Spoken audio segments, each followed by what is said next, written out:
అంబనవాంబుజ్వలకరంబుజ శారద చంద్రచంద్రికాడంబరచారుమూర్తి ప్రకటస్ఫుటభూషణరత్నదీపికాచుంబిత దిగ్విభాగన సుశుక్తి వివిక్త నిజ ప్రభావ భావంబర వీధి విశ్రుత విహార మమం కృపచూడు భారతి.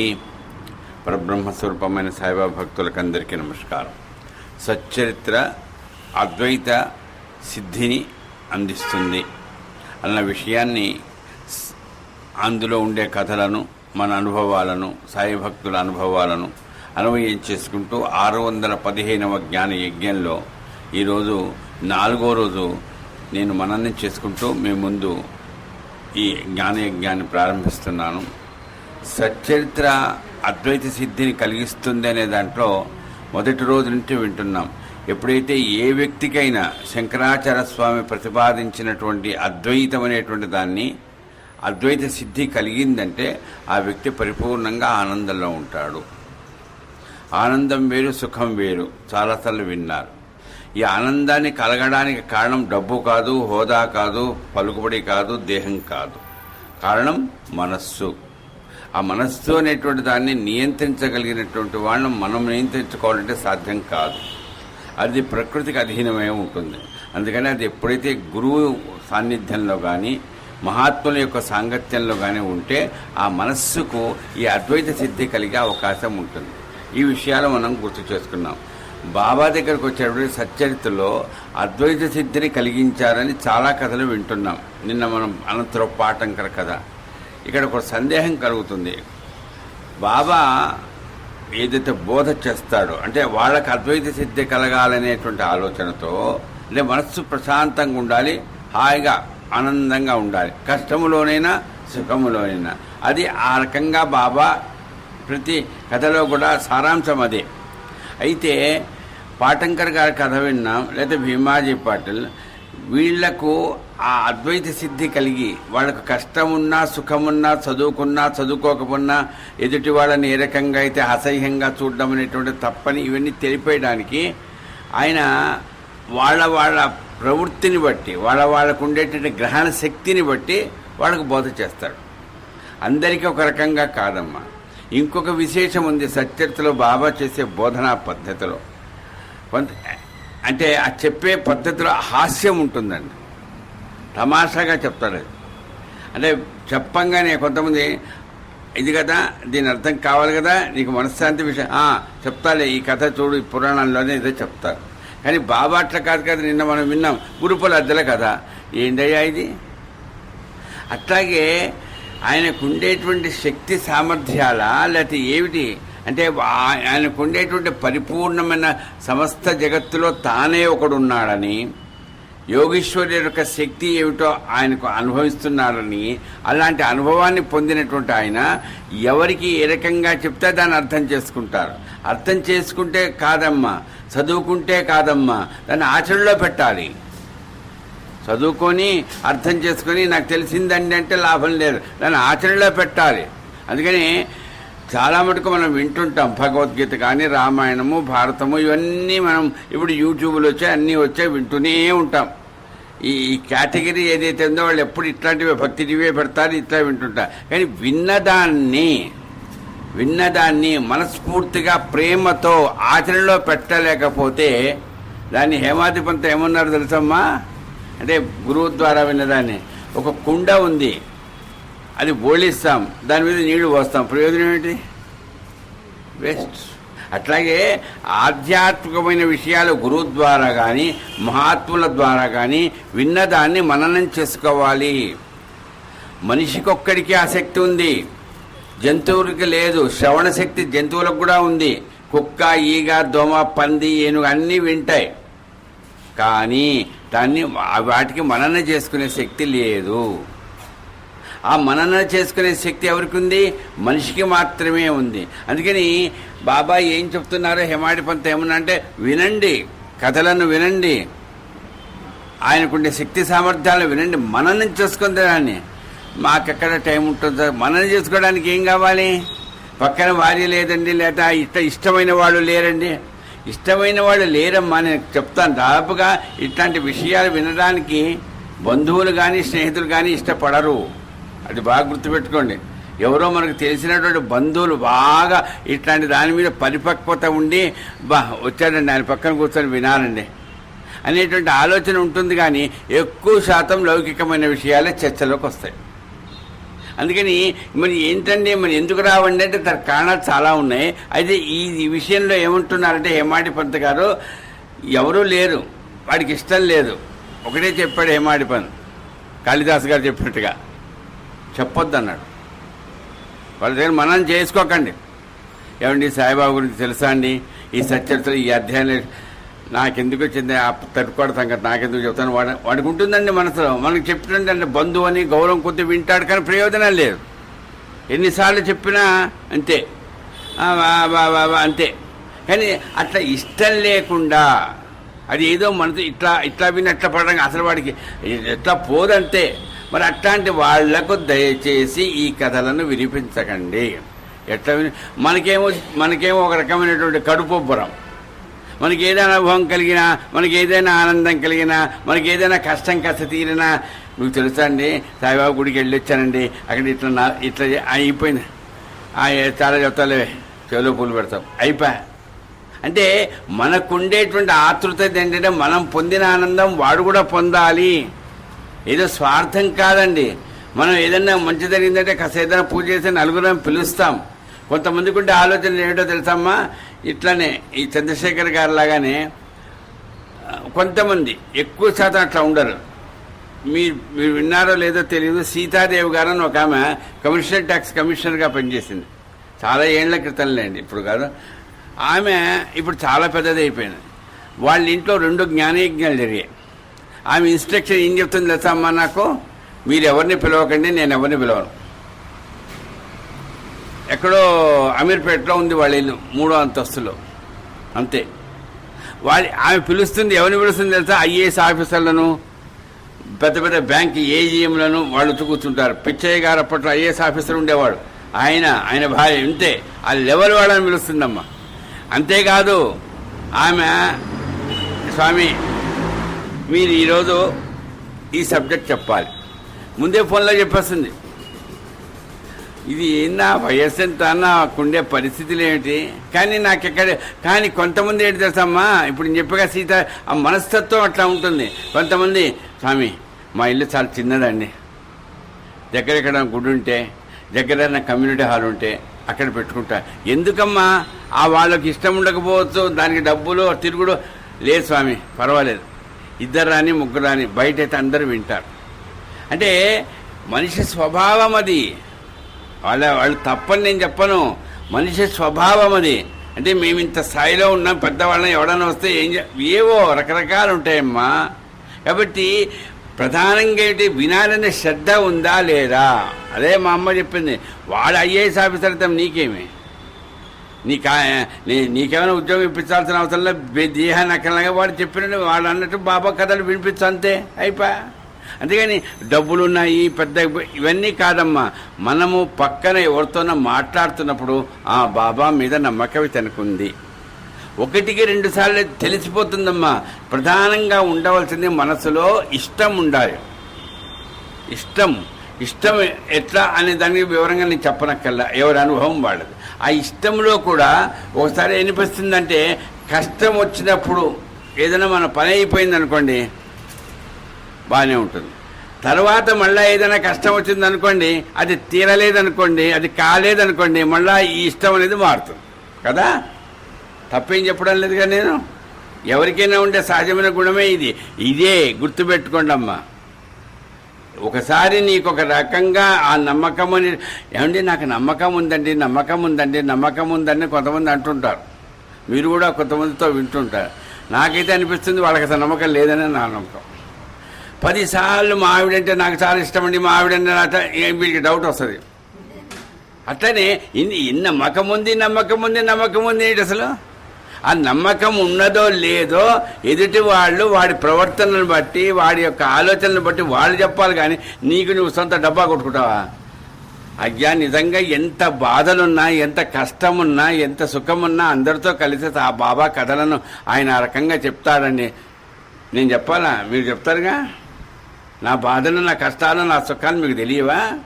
అట్లాగే నమ్మకం అంటే బాగా గుర్తుపెట్టుకోండిమా, మెల్లమెల్లగా నా అనుభవం అండి అంతే. నమ్మకం అనకూడదు ఇక. అవునండి నాకు కూడా నమ్మకం ఉంది కానండి కొన్ని పనులు కావడం లేదండి. ఎందుకంటే అంటే నమ్మకం అంటే మా ఆయన మీద నాకు నమ్మకం, అప్పుడు వినేవాడండి ఇప్పుడు వినడం లేదంటే అయిపోతుందా? విడాకులు ఇస్తారా? లేకపోతే ఇంకోటి చేస్తారు? ఏంటమ్మా ఈ ఆలోచన? నమ్మకము కలిగిందంటే తల్లి తండ్రి భర్త భార్య పిల్ల ఎట్లా ఉంటుందో అట్లానే గురువు మీద కూడా అదే నమ్మకం ఉండాలి. అది ఆలోచించండి. అందుకని నమ్మకం అనేది అనుభవం మీద కలుగుతుంది. నిజమే. కారణం ఈ అనుభవములు అనేటువంటివి ఒక కష్టం ఉందనుకోండి, కష్టం కలిగింది, ఒకసారి బాగా అయింది, ఒకసారి అప్పుడు ఏమవుతుందంటే నీకు గనక అనుభవంలో ఈ కష్టం కూడా మన మంచికేనేమో. ఇప్పుడు నిన్ను చూసి విన్నారు కదా ఈ నరసింహస్వామి ఈయన. మరి అట్లా అనుభవంలో ఎప్పుడు కూడా కష్టములో మనం గనక ఇష్టపడ్డామనుకోండి, ఇంకా వాడిని తీసుకుపోయి చంద్రలోకంలో పడేసిన అదే ధోరణిలో ఉంటాడు, అదే స్వభావం. కాబట్టి పక్క వాళ్లతో మననం చేసుకోవాలి. గుర్తుపెట్టుకోండి, ఆ మననం చేసుకునేది ఎవరు లేరండి. నిజమే. లేకపోతే హాయిగా నువ్వు కూర్చో, నీ పని నువ్వు చేసుకుంటూ నిజంగా బాబా కదా ఈ కథ చదువుకుందాం, కాస్త విందాం. ఇది మననం.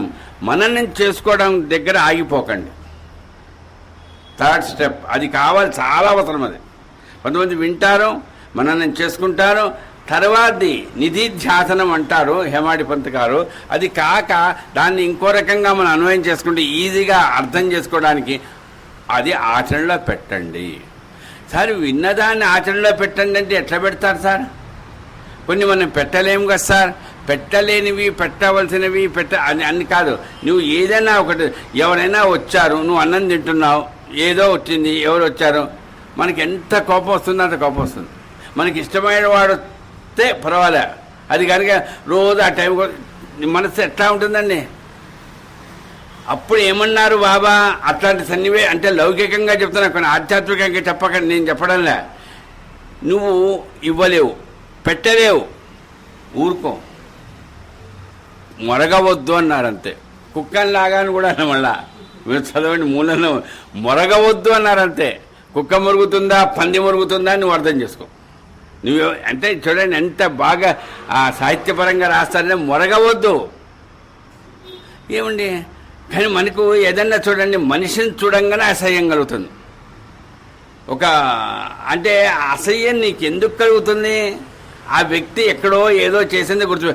ఇప్పుడు మారాడేమో కష్ట అంటే ఈ రకంగా కోపము, అసూయ, ద్వేషము ఇవి దాదాపుగా సచ్చరిత్ర గనక మననం చేసుకుంటూ ఆచరణలో పెడితే 90% ఏమవుతుందమ్మా అంటే మనసు మార్పు చెందుతుంది. నాకు మనసు మార్పు చెందలేదంటే అది నువ్వు అర్థం చేసుకుంటున్నావే కానీ ఆచరణలో పెట్టడం అంతే. ఇంకంతకంటే నేను వేరే సమాధానం చెప్పను. ఆచరణలో ఎప్పుడైతే పెట్టాడో, అబ్బా మా ఆయనకి ఇంతకుముందు భలే ప్రతిదానికి టెన్షనేనండి, ప్రతిదానికి కోపమేనండి, ఇప్పుడు మారిపోయాడండి. మరి డాక్టర్ ఎవరమ్మా అడగరు, సచ్చరిత్ర డాక్టర్. ఎప్పుడు నిన్న మొన్న రోజు వింటున్నాను, డాక్టర్లు చికిత్స చేస్తారే కానీ నివారణ చేయలేరండి. ఆ నివారణ చేయగలిగినటువంటి శక్తి బాబా చరిత్రకు ఉంది. కాబట్టి మనస్సులో ప్రవృత్తిలో మార్పు రావాలి. అది వాళ్ళ గ్రహణ శక్తిని బట్టి ఈ తల్లి అడిగినట్టుగా వాళ్ళ గ్రాస్కింగ్ పవర్ ఉంటుందండి. ఆ పిల్లగా ఉన్న శక్తి ఆ ఒకే తల్లి కడుపున పుట్టిన ఈ పిల్లకు ఉండదు. వినంగానే అర్థం చేసుకోలేరు, అర్థం చేసుకున్న దాన్ని ఇంప్లిమెంట్ చేయలేరు. అట్లాగే ఇక్కడ ఇది ఆధ్యాత్మికం, అది లౌకికమైన విషయం. ఈ ఆధ్యాత్మికతలో బాబా ఒక్కొక్కరికి ఒక్కొక్క రకంగా. అందుకని ఒకదాంతో ఇప్పుడు లాలా లక్ష్మీచంద్ వచ్చాడు బాబా దగ్గరికి. సంక్షిప్తంగా మీకు తెలుసు కదా. బాబా ఎందుకు వచ్చారు అక్కడికి? దొంగ అన్నాడండి నిన్న మనకి భీమాజీ. అంతే. ఎందుకంటే నీకుండే ధోరణ ఏంటి? అనుమానం అండి. లక్ష్మీచంద్ దాసగణ మహారాజ్ హరికథ చెప్తే విన్నాడు. సాయిబాబా చాలా గొప్పవాడయ్యా అని. సరే పోదామనుకున్నాడు. సరే ఎవరో బంధువు తీసుకొని పోతే రైల్లో వస్తున్నాడు. ఆయన మొత్తం డబ్బులు పెట్టాడు, ఖర్చేం లేదు ఈయనది. రైలు స్టేషన్లో కాదు, రైల్వే కంపార్ట్మెంట్లో ఎవరో ముస్లిమ్స్ వస్తే వాళ్ళని అడుగుతాడు. ఎందుకంటే అనుమానం. ఇప్పుడు నేనే ఉన్నామ్మా, ఎవరో చెప్పారు మా అన్నయ్య ఎవరో తీసుకుని వెళ్ళాడు షిరిడీకి. అందుకని ప్రతిదీ గుర్తుకు పెట్టుకోండి. సచ్చరిత్ర మననం చేసుకునేటప్పుడు, ఆలోచించేటప్పుడు నేను ఆ రకంగా ఆ వ్యక్తిలాగా ఉంటే నేను ఎలా ప్రవర్తిస్తాను, అప్పుడు అట్లా చెక్ చేసుకున్నాననుకో మనకు దాని మీద చక్కగా ఒక అవగాహన కలుగుతుంది. లక్ష్మీచంద్ లాగా ఎవరో నాకు చెప్పారు, సాయిబాబా దర్శనం చేసుకోవయ్యా, షిరిడీకి వెళ్ళవయ్యా. ఎవరో తీసుకుని వెళ్ళారు, చంద్రశేఖర్ లాంటి వాడు మంచి కారులో. మధ్యలో ఎక్కడో చోట భోజనం పెట్టించాడు. ఆ భోజనం పెట్టిస్తుంటే ఆ సర్వరు ఆ హోటల్ వాడిని ఎవరిని అడిగా, ఆ కहाँ जा रहे साहब అంటే हम शिरडी जा रहे हैं. शिरडी क्यों जा रहे साहब, उसमें क्या है वो అన్నాడు అనుకో. ఇక నాకు ఇంత కారులో తీసుకుపోతున్నాడు చంద్రశేఖర్ గారు, ఏం ప్రయోజనం అక్కడ, ఈయన ఎట్లా చెబుతున్నాడు ఏందా అని పడిందనుకో. ఆ పడిందాని మనస్తత్వంలో అరే ఆయన మహాను పెద్దవాడు తీసుకుని వెళ్తున్నాడు, దమ్మిడి ఖర్చు లేదు, హాయిగా వెళుతున్నాను, ఎవరో చెప్పారు షిరిడీలో బాబా దర్శనం చేసుకోమని వెళుతున్నాను, చాలంతే. వాళ్ళు అందుకని చెప్పిన వాడు ఎంత చెప్పినా వినేవాడికి ఉండాలి బుద్ధి అంటారు. కాబట్టి మన ఆలోచనలు ఎప్పుడూ కూడా వెళ్ళాం ఎక్కడికి, షిరిడీకి వెళ్ళింది. అవునులే అక్కడెక్కడో హోటల్లో వాడు చెప్పినట్టే ఉందే, ఇదేదో మసీదులాగా ఉందే, నేనేమో హిందువుని కదా ఇంకా అయిపోయా. ఎందుకంటే అట్లాంటి వాళ్ళు షిరిడీకి వచ్చేది. అందుకని బాబా అన్నాడు, నేను నీకు దాసగంట చెప్పించాడు, చెప్పావు కదా, నేను చెప్పించాను నీకు. ఆయన ఎవరు, హరికథ కూడా ఆయన పెద్ద బ్రాహ్మడు. ఆ రోజుల్లో విద్యారణ్య తీర్థగారు ఉన్నారు, శృంగేరి జగద్గురు, ఆయన శిష్యుడు. ఆయన చెప్తున్నాడు షిరిడీ మాధ్య పండరిపోరా అని. మరి ఆయన చక్కగా హరికథ చెప్తే విన్నావే, పైన నీకు కలలో కనిపించి చెప్పానే. మరి అట్లాంటి వాడు రైలు పెట్టెలో ముస్లిమ్స్ వస్తే వాళ్ళని అడుగుతావా? చూడండి, ఎందుకు వచ్చావురా షిరిడీకి? ఇక్కడ మనం ఏమంటున్నాం, మరి ఎందుకు నిజంగా ఇంత కష్టపడి వచ్చాను కదా. అది నీవు వచ్చినప్పుడు నీ మనస్సు ఎట్లా ఉంటుందో ఆలోచించుకోండి. మనం వెళ్తున్నాం, వస్తున్నాం, ఏమసారి వెళ్ళాను సార్ వచ్చాను అంటే ఒకసారి రెండుసార్లు మెల్లం అదే పనిగా అదే మాట అనడం మాత్రం చాలా ఇది. ఎందుకంటే ఆ పరిపక్వత లేదు, రుణానుబంధం లేదు అక్కడ. అదే చూడండి, ఇంకొక కథ ఉంది. అంటే రెండింటికి చోళకార్ విన్నారు కదా, చాలాసార్లు విన్నారు. షిరిడీకి వచ్చాడు ఈయనేమో పట్టుకొని దొంగ ఎవడమ్మన్నాడు ఇక్కడికి, పైన ఎక్కడో ఎవరి దగ్గర 15 రూపాయలు అప్పు తీసుకొచ్చావెందుకురా అన్నాడు. ఎంత చూడండి ఎంత సర్వజ్ఞుడో బాబా.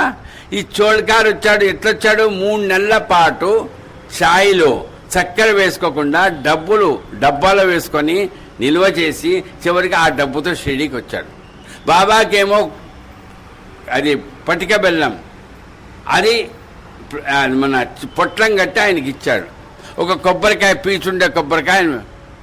బాబా చాలా ఆనందంగా, ఏమైనా సమస్యలు ఉన్నాయని అడిగాడండి. చూడండి, నాకేం లేవు బాబా, ఒకటే సమస్య ఉండింది, అదేది ఉద్యోగం పర్మనెంట్ కావడం కాదు. మళ్ళీ అడగకూడదు, ఉద్యోగం పర్మనెంట్ కావస్తే నేను షిరిడీకి వెళతానన్నాడు. అది కాదు, సమస్య ఏమన్నా ఉందా అంటే, అవును బాబా ఉంది, ఉండేది ఇప్పుడు లేదా. ఏమిటయ్యా సమస్య? నీ దర్శనం కావాలి, అదే సమస్య. నీ దర్శనం అయిపోయిందిగా, ఇక నాకేం సమస్య ఉంది? ఇదండి భక్తుడికి ఉండే లక్షణాలు అంటే తెల్లగా ఉండడం, ఎర్రగా ఉండడం, బాగా సుఖంగా ఉండడం కాదు, మనసులో ఉండే తృప్తి, నమ్మకం. చోళకార్ అట్లా సమస్య లేదంటే అప్పుడు బాబా అన్నాడు, తెలుసు కదండి మీకు కదా, ఎందుకురా ఇక్కడ దాకా వచ్చేదాకా 3 నెలలు డబ్బులు నిల్వ చేసుకొని రావాలారా, నేను బాంబేలో లేనా అని ఎందుకు అనలేదు. నేను అందుకని కంపారిజన్ చెప్తున్నా. నా మనస్సు చోళకాల మనసులాగా ఉందా, లాలా లక్ష్మీచంద్ మనసులాగా ఉందా ఆలోచించండి. ఇదేంటి సచ్చరిత్ర, ఆచరణలో పెట్టేటప్పుడు ఇదే మనం చూడాలి. మరి 10 పైసలు పెట్టు, 10 లక్షలు పెట్టు ఖర్చు, కానీ మనస్ఫూర్తిగా ప్రేమతో నమ్మకంతో నేను అనుభవపూర్వకంగా పెట్టు. వస్తాయో రావో, చేస్తే నాకు లాభమో అంతే. జైసమని జైసభావ తైసనుభవ. మీకు ఏ భావన ఉంటుందో అనుభవం మీకు తప్పదంతే. కాబట్టి ఈ నమ్మకం కాదండి, అనుభవము అంటే నువ్వు ఆచరణలో పెట్టు. ఆ ఆచరణలో పెడుతున్నప్పుడు కూడా ఒకవేళ అవునయ్యా కష్టంలో దేంట్లో రాదు, ఇబ్బందులు దేంట్లో రావు, బాబా పెట్టడం లేదు, నా కర్మ నేను అనుభవిస్తే ఇదండి అంటే అనుభవంలోకి. అందుకనే మన మనస్సు ఎప్పుడు ఏ రకంగా ఉంటుందో దాన్ని బట్టి ఆయన ఓసారి పక్వతలోకి వచ్చాడు అనుకోండి, ఇంకా వేస్తాడు, తమాషగా వేస్తాడు, డైరెక్ట్గా కూడా చెప్తారు. ఇప్పుడు ఒక కథ గుర్తు చేస్తాను. ఠాకూర్ అని ఒక కలెక్టర్ వచ్చాడు. ఆయన బెళగాంలో ఒక అప్పా యోగి అని ఆయన గురువుగారు, ఆయన ప్రవచనాలు చెప్తూ చక్కగా ఆధ్యాత్మికమైన ఆలోచనలు కలిగిస్తూ ఉండేవాడు. కలెక్టర్ అయ్యేంత వరకు ఆయన ఉపన్యాసాలకు వస్తుండేవాడట. ఇంకా కలెక్టర్ అయితే ఎట్లా వస్తుంది, రాలేడుగా, ఎక్కడెవడో ట్రాన్స్ఫరు. అందుకని ఒకసారి ఆయన పిలిచి ఆ కలెక్టర్ గారిని, స్వామి మీ దయ వల్ల కలెక్టర్ని అయినాను, మీరు ఎప్పుడు గుర్తుండేటల్లా మా ఆశీర్వదించండి అంటే, అప్పుడు ఈయన విచార సాగరం అనే ఒక పుస్తకం, దాని గురించి నేను ఉపన్యాసాలు చెప్తుంటే విన్నాడు, అట్రాక్ట్ అయ్యాడు, వస్తేవాడు, వినేవాడు. ఆ పుస్తకం ఇచ్చాడు, ఇచ్చి చెప్పాడు, నువ్వు ఉత్తర భారతదేశానికి వెళ్ళినప్పుడు నీ అదృష్టవశాత్తు ఒక మహాత్ముడిని కలుస్తావు. ఆ మహాత్ముడు తర్వాత నీకు మార్గం చెప్తాడు అని చెప్పాడు. ఎవరు? అప్పాయోగి ఆయన. తర్వాత జరిగింది ఏంటి మీకు తెలుసు. ఏంటంటే సత్యత చాలాసార్లు చదివిన వాళ్ళే మీరు. వచ్చాడు, చందోర్కర్ గారు చెప్తే ఆ రోజు రాలే. తర్వాత మొత్తం మీద వచ్చాడు షిరిడీకి ఠాకూర్, తెలుసు కదా. వచ్చినప్పుడు ఈయన మనస్సంతా ఏంటి, ఓ చందోర్కర్ చెప్పినప్పుడు చందోర్కర్ ఉంటే బాగుండేది.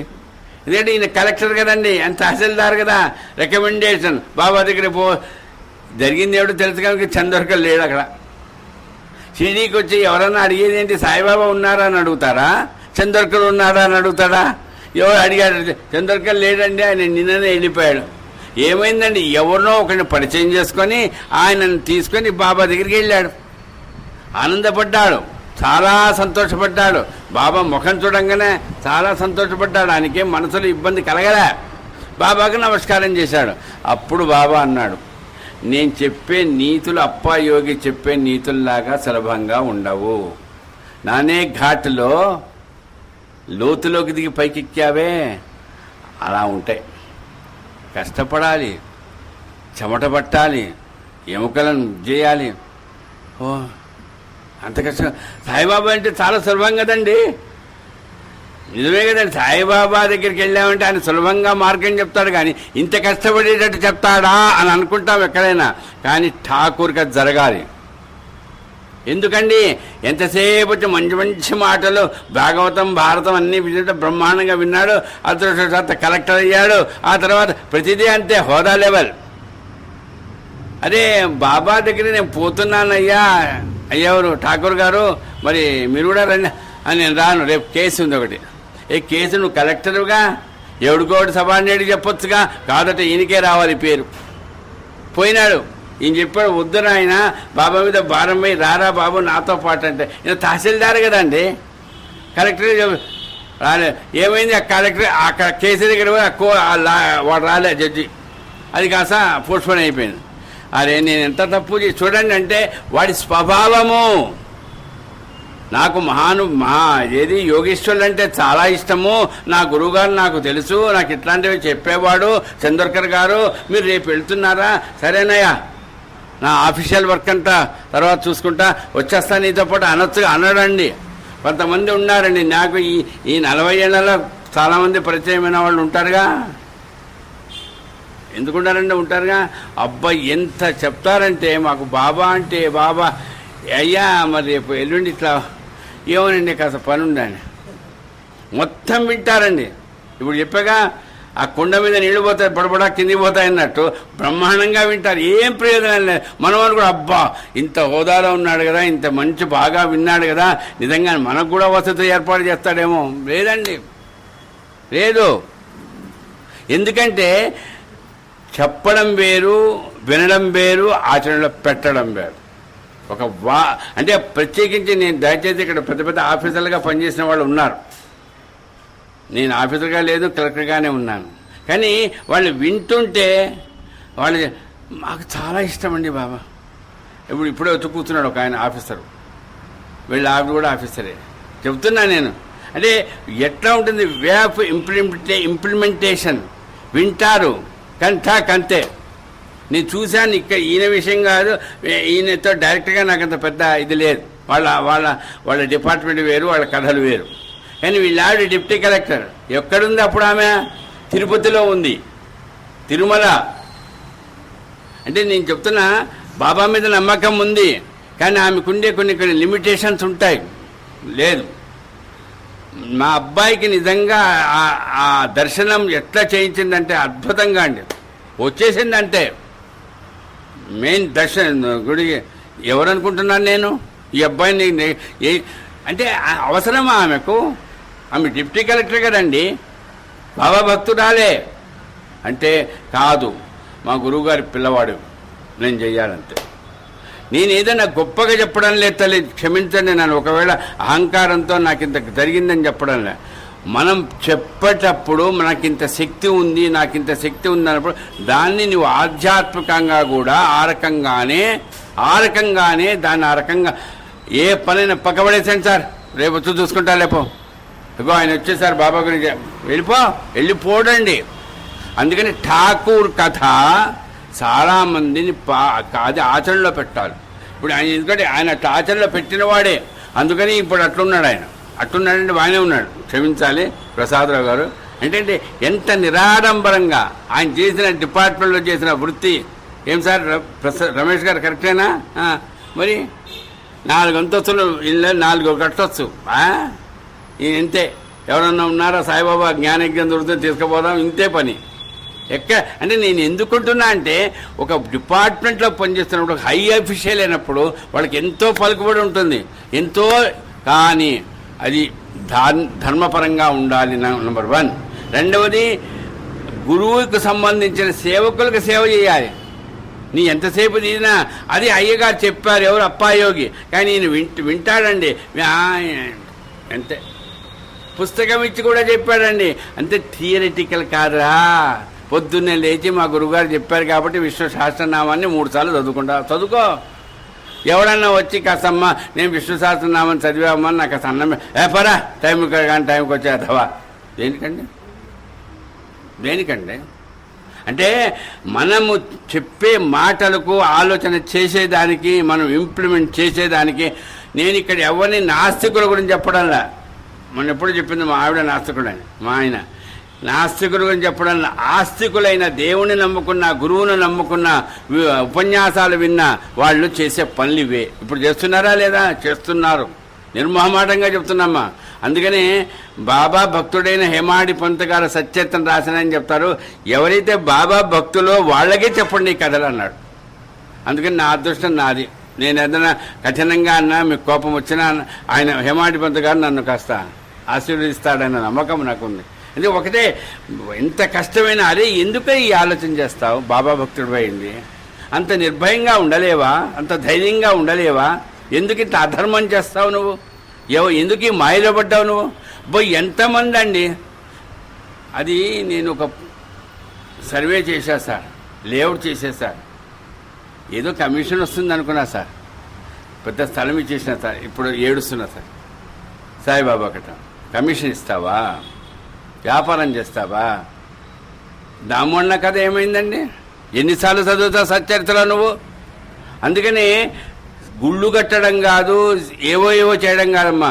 సచ్చరిత్రను చదివి మననం చేసుకొని ఆచరణలో పెడితే ఎక్కడ ఎవరికైనా మనం మోసం చేయొచ్చు. కానీ సాయిబాబాను మాత్రం మనం ఒకటి అనుకోండి, ఆయన తెలియదా?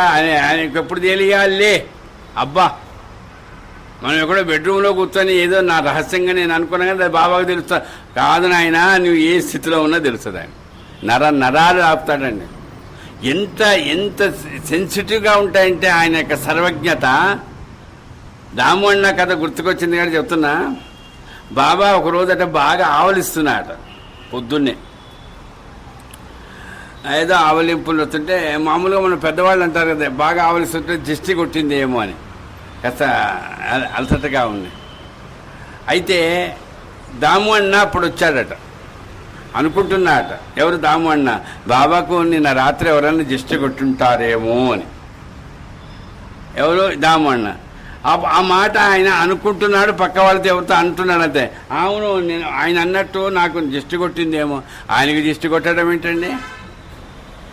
అంటే అక్కడ అర్థం ఏంటంటే మనం అనుకుంటాం అంటే దాము అన్న అన్నట్టుగానే బాబాకు దిష్టి కొట్టిందేమో. కాదు, దాము అన్నాను ఆనందపరచాలంతే. దాము అన్నాకు ఆ రకంగా నేను అనుకున్నట్టే బాబాకు దిష్టి కొట్టింది చూడు అని అనుకుని కొంతమంది ఆనందపడతారు చూడండి, అట్లా ఆనందపడతారు. పోనీలే. ఇప్పుడు చూడండి ఒకసారి ఎట్లా అంటే పిల్లలు ఉంటారండి, వాళ్ళు చేసేది పెద్దగా అంత మంచి పని కాదు.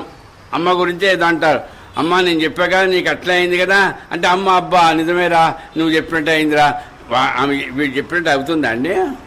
కానీ ఆనందపడుతుంది చూడండి. అట్లా ఆనందపడితే ఏమవుతుంది, పిల్లవాడు ఆనందపడతాడు, కూతురు ఆనందపడుతుంది. నువ్వు చెప్పిన నాకు ఇంకా మళ్ళీ పోటా స్టార్ట్, ఎందుకు వచ్చింది, నువ్వు చెప్పినట్టే అయింది అమ్మ అంటే చాలు అందరూ. అట్లాగే ఎంత నిజంగా సున్నితం అండి ఇది, ఎంత ప్రాక్టికల్ అండి ఇది. చూడండి ఎంతంటే మీకు తెలుసు కదండి ఎంత తమాషాగా ఉంటాయంటే బాబా కథలు. అద్వైత స్థితిని పొందడానికి ఇది సులభం అండి. ఎవరో బుట్టెడు 4-5 కాదమ్మా, ఏమిటి ఈ తల్లికి కంఠస్థం, ఈ తల్లికి జామ పళ్ళు. ఎవడు నిజంగా నాకు నవ్వు వస్తుంటుంది ఒక్కోసారి, ఎంత ఆనందంగా ఉంటుందంటే ఒక ముసలామె ఈయన టాంగాలో వస్తూ ఉంటే ఎక్కడి నుంచి, కోపరగాం నుంచి షిరిడీకి, ఈయన అనుకున్నాట ఎప్పుడు టాంగా అదేది కోపరగాంలో స్నానం చేసినప్పుడు గోదావరిలో బాబా దగ్గరికి వెళ్ళినప్పుడు జామ పండ్లు తీసుకుపోదామని. అక్కడ జామ పండ్లు ఉన్నాయేమో, తీసుకుపోలేదండి. వచ్చేస్తున్నాడండి టాంగాలో. అక్కడట చుట్టుపక్కల ప్రకృతి సౌందర్యాలను చూస్తూ ఈయన మర్చిపోయినాడట. అదేమన్నా సిమ్లా అండి, అదేమన్నా మైసూరా, ఏమంటే నాకు అర్థం. కోపర్గా ఉంటూ షిరిడి అదేమన్నా ప్రకృతి అంటే ఆయన బుద్ధి అది అంటాడు, కానీ జోబులు చేయబెట్టాడు, తీయడు, చేయడు. బుద్ధి అండి నేను చెప్తున్నా. ఇది స్వభావము, మనస్సు కాదు. మనస్సులో కలిగే స్వభావం, మనస్సు ఉంటుంది, మనస్సు స్వచ్ఛమైంది, కానీ అది దానికి పట్టుతుందండి. కొన్నప్పుడు చక్కగా ఉంటుంది, తెల్లగా ఉంటుంది, తర్వాత మరకలు పడతాయిగా. మరకలు ఎన్నిసార్లు పడితే అన్నిసార్లు ఉతకాల్సిందేగా. మనం అంటే దీన్నైతే ఉతుకుతామండి, ఈ మనస్సుని ఎట్లా ఉతుకుతావు? నీ ఉతకలేకాడు ఇట్లాంటి మహాత్ముల సాంగత్యం చేస్తే ఉతక పడుతుంది. అందుకని ఆ దాము అన్న ఇట్లాంటి లోభండి, ఉదారత లేని లోభి. ఆయన వచ్చాడు, వస్తుంటే ఒక ముసలామండి, ఈయనకంటే ఎన్నేళ్ళు పెద్దదో ఆమె టాంగా ఎంబడి పరిగెత్తుకుంటూ వస్తున్నాడట. ఏమని, జామ పండ్లో అని అరుస్తూ వస్తున్నాడట. ఈ అమ్మ అవును నేను మర్చిపోయినాను, ఈ మొత్తం జామ పండ్లు కొని బాబాకి ఇద్దామని బుద్ధి ఉండాలి కదండి. అంటే మీకుంటుంది కానీ నాకు ఉండదేమో కానీ చెప్తున్నా, ఉండాలిగా. కానీ వాడు ఏం చేశాట, ఆపాట, టాంగా కింద పెట్టాట. దాంట్లో 2-3 ఏరుతున్నాడట. ఈ ఏరియా బుద్ధి ఎప్పుడు ఉంటుంది సార్? అవి బాగానే ఉన్నాయి. అంటే చూడండి, ఆలోచించండి, మీరు అందరూ బాగా చదువుకున్న వాళ్లే, విజ్ఞత ఉన్నవాళ్లే. ఇది సచ్చరిత్ర. ఏరుతుంటే ఆమె ఏం చేసిందట, నువ్వు తీసుకోగలిగిన అన్ని తీసుకో అయ్యా, మిగతావి నా పేరు చేత సాయిబాబాకి ఇచ్చాయనట. మొత్తం బుట్టెడు తీసుకున్నాడటండి. దీనికి నవ్వాలా? వాడి బుద్ధి అట్లాంటిదని మనం కూడా అనుకోవాలా? ఆలోచించండి. అరే నీకు అవి మంచివి కాకపోతే బాబాకి ఇస్తుందండి ఆమె? ఆలోచించండి మీరు. బుట్టెడు జామపండ్లు, దాంట్లో 2-3 ఏరి ఇవి బాగున్నాయి, ఇవి బాగాలేవంటున్నాట. నువ్వు ఎన్ని తీసుకుంటావని తీసుకో అయ్యా, మిగతా నా పేరు తెచ్చి సాయిబాబాకి నివేదన చేశాయంటే మొత్తం బుట్టెడు జామపండ్లు తీసుకున్నాడు కదండి. తీసుకొని వచ్చాడు కదా. వచ్చిన తర్వాత అయ్యా ఎవరో మహా పైన ఆమె ఏమన్నదట, ఇట్లా ఇచ్చేయి బాబాకు, నేను ఇచ్చాను పేరు కూడా చెప్పలేదట. నువ్వు బాబా నువ్వు వెళ్ళినప్పుడు నేను ఇచ్చేసానని అన్నదట. ఈయన ఏమనుకున్నా తెలుసా, బుద్ధి అట్లా ఉంటుంది. ఏది యద్భావం తద్భవతి అంటుంటారే, వాడి భావన అట్టుంటే బుద్ధి కూడా అట్ట. ఏంటది, ఈ ముసలామెకు ఆ ముసలుడికి ఏదో బంధుత్వం ఉండాలంటారు. పొయ్యి బుట్టెడు జామపళ్ళు ఇవ్వడానికి చేతగాక, కొరియర్ సర్వీస్ లేక నా చేత మోయించి తీసుకుపోతాను, టాంకోలో పడేది. ఏం బుద్ధి అండి, దాము అన్నా గారి బుద్ధి ఇది కాదు. ఇట్లాంటి భక్తులు ఎంతమంది ఉన్నారు, కోట్ల మంది. గుర్తుపెట్టుకోండి, కోపం వచ్చినా కూడా అది నిజంగా మీరు పాత్రలు బాగా మలినం పడితే తోముతుంటే ఒక్కసారి వేళ్ళు చేతులు కూడా ఇదైతే అంత కఠినంగా ఉంటుంది. అది అందరిలో నాలో ఉండకూడదు, ఎవరైనా ఉండొచ్చమ్మా. కాబట్టి ఆ రకంగా బుద్ధితో జామ పండ్లు తీసుకొచ్చాడే. పోనీ అయ్యా బాబా, మీకు ఆ ముసలామి ఎవరు వాడే తెచ్చినట్టు సొంతగా కొని జామ పండ్లు పెట్టి ఒక 2 నిమిషాల దాకా లేవలేదట కాళ్ళ మీద పడి. ఎవరు? ఈయన. అప్పుడు బాబు దొంగ ఎవడు ఎందుకు వచ్చావరా ఇక్కడికన్నా అయిపోయి కళలో కనిపించాయి. అంటే ఈ యాక్టింగ్లన్నీ ఎందుకండి నాకు అర్థం కాదు. ఈ నటనలన్నీ ఎందుకండి? ఈ మోసం చేసే ఆలోచన ఏమిటండి? ఎవరికండి? భక్తుడికి వద్దవి. ఎవరినైనా మోసం చేయండి, కానీ మహాత్ములను గురువును మాత్రం మోసం చేయడం చాలా తప్పమ్మ. తల్లిని తండ్రిని మోసం చేయడం తప్పే, కానీ ఇది ఇంకా ఇదండి. కాబట్టి కానీ ఆయన ఎట్లాంటి వాడు తెలుసా? పూనీలో బాగుపడతాడేమోలే. కన్న తల్లి ఎంత కోపం వస్తుందంటే అమ్మకు నాన్నకంటే అమ్మకు తొందరగా కోపం రాదు. పూనీలే మా వాడు తర్వాత నేర్చుకుంటాడులే, తర్వాత బాగుపడతాడులే అనుకుంటుందా లేదా ఏ తల్లి అయినా? నేను స్త్రీని కాదు కాబట్టి తల్లిని కాబట్టి తెలియదు నాకు, మీకు అందరికీ తెలియదు. అంటే మీ పిల్లలు కానీ ఎవరైనా వాళ్ళు మగ కానీ ఆడ కానీ బాగుపడతారులే అంటుందా లేదా? ఒరే ఎద్దవా అని అన్నదిగా తిట్టదుగా, తిడుతుందేమో, ఒరే బాగుపడలేరాపో నేను ఎవరికి చెప్పనులే. అట్లాంటి మనస్సు కలిగిన మహాత్ముణ్ణి మనం నమ్ముకున్నామా, అనుభవం కలుగుతున్నది, అది గుర్తుపెట్టుకోండి. 1 సంవత్సరం 2 సంవత్సరాలు ఈ తల్లి కానీ ఈమె కానీ వీళ్ళు ఎన్ని ఏళ్ల నుంచి అనుభవం పొందుతున్నారమ్మా? ఇప్పుడు కొత్తగా ఏమన్నా, ఇప్పుడు నాకు కొత్తగా పోయిన వారమేనండి నాకు బాబా గురించి ఎవరో చెప్పారు, నాకు ఈ రకంగా బాగొచ్చింది, ఇప్పటి నుంచి కాదు కదా, ఎన్ని ఏళ్ల నుంచి అండి. మన పిల్లలు కూడా ఇప్పుడు ఆ రకంగా బాబాను నమ్ముతున్నాడు, మనకు అనుభవం లే. కాబట్టి అది ఆచరణలో పెట్టగలిగితే అద్వైత సిద్ధిని పొందుతాం. ఠాకూర్ అనే వ్యక్తికి బాబా, నువ్వు చదువుకున్నావు, నువ్వు హోదాలోకి వచ్చావు, నీ చదువు వేరు ఈ చదువు వేరు, ఇది చెప్తే విన్నావు, అది కూడా ట్రైనింగ్ తీసుకున్నావు, తెలుసు కదా మీరు కలెక్టర్ లెవెల్లో. కానీ నువ్వు కలెక్టర్ కావడానికి అక్కడ ఉండేటువంటి ఆఫీసర్లకు చెంచా కొట్టుకుంటూ వాళ్ళ యొక్క అదేది రివార్డ్స్ కావాలని ప్రయత్నం చేస్తావే, అంత చేసేవాడివి ఆధ్యాత్మికమైన ఆలోచనలకు గురువు కోసం ఏం చేస్తున్నావు నువ్వు ఆలోచించుకో. రాత్రి బగళ్ళు ఏం చెప్తే సార్ సార్ సార్ సార్ ఏమి, ఇక్కడ గురువు ఎప్పుడైనా చెప్పాడా? చెప్పలేదు కాబట్టి సార్ గురుగారు నాకే ఏమి చెప్పడు, అది గుర్తుపెట్టుకోండి. గురువు చెప్పడు ఎప్పుడు, తల్లి ఎప్పుడు చెప్పదండి. ఆయన అన్నం తిన్నావా? ఎంత కలెక్టర్ అయితే మాత్రం ఏంటమ్మా అమ్మ దగ్గరకు వచ్చి మాట్లాడలేడా? ఎంత ఆఫీసర్ అయితే మాత్రం కానీ ఉండదండి కొంతమందికి. ముందుగా చేయించుకోపా, ఎవరికైనా ఎందుకండి ఇట్లాంటివన్నీ ఆలోచనలు? కాబట్టి మనం గుర్తుపెట్టుకోవాల్సిన ఆలోచనలు ఇవే. కాబట్టి మన స్వభావంలో మార్పు రావాలి. ఆలోచనలో మనకు తెలుసు మంచి, కానీ ఆ రకంగా ఏదో థియరిటికల్ సబ్జెక్ట్ కాదు ఇది. అంటే కష్టపడాలా సార్? చాలామంది ఏమనుకుంటా అంటే, ఒక గురుగారి దగ్గరికి వెళ్ళామండి, ఒక మహాత్ముడి దగ్గరికి వెళ్ళామండి, కాళ్ళు పట్టుకున్నామండి, ఆయన చెప్పాడండి, ఒక పుస్తకం ఇచ్చాడండి, ఆశ్చర్యం ఇచ్చాడండి, అమ్మా సుఖీవా, ఇంకా మాకు పర్వాలేదు. కాదు, నిజమే.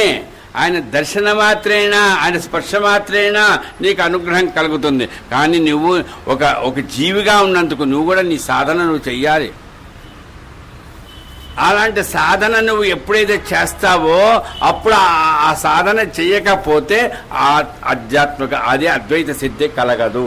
కలుగుతుంది అంతే, ఏదో రకంగా అప్పుడప్పుడు మంచి జరుగుతుంది ఆయన అంతే. కానీ యథార్థంగా ఆనందం పట్టిత్వం అది మన మనస్సులో కలగదండి. కాబట్టి స్వభావంలో మార్పు రావాలి. అందుకని నిన్న ఈ తల్లి గుర్తు చేసింది, మనస్సు ఉంటుంది అందరికీ, కానీ మనస్సులో ఉండే ఆలోచనలు ఎట్లా ఉంటాయంటే వాళ్ళ వాసన బలాల వల్ల లాగా ఉంటుంది. ఈ మన వాసన ఎక్కడి నుంచి వచ్చింది సార్? ఇప్పుడు అగరబత్తి వెలిగించారు, వాసన వచ్చింది.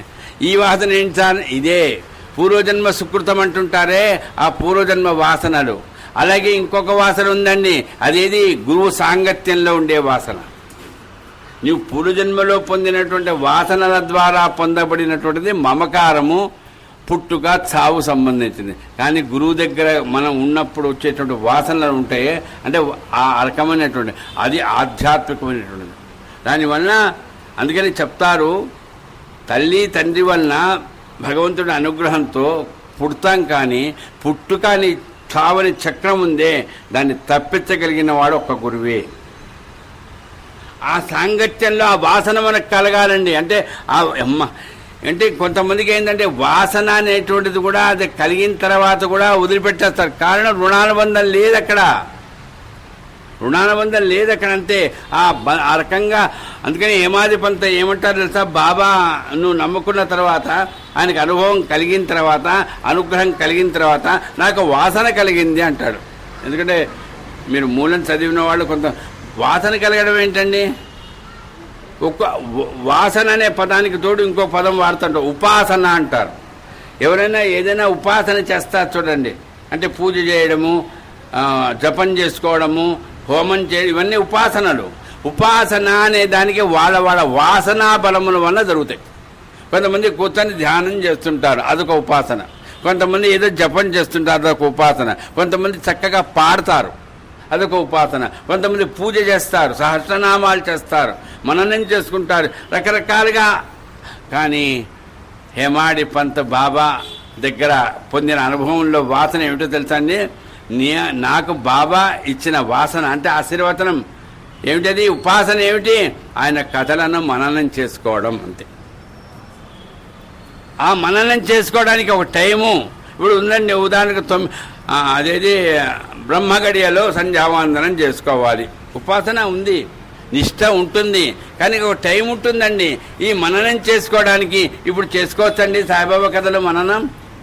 పక్కన కాళ్ళు కడుక్కోలేదు కదండి, ఇప్పుడు బయట నుంచి వచ్చాను కదండి, ఆయన బాబా గురించి మాట్లాడితే మరి బాగుండదేమోనండి.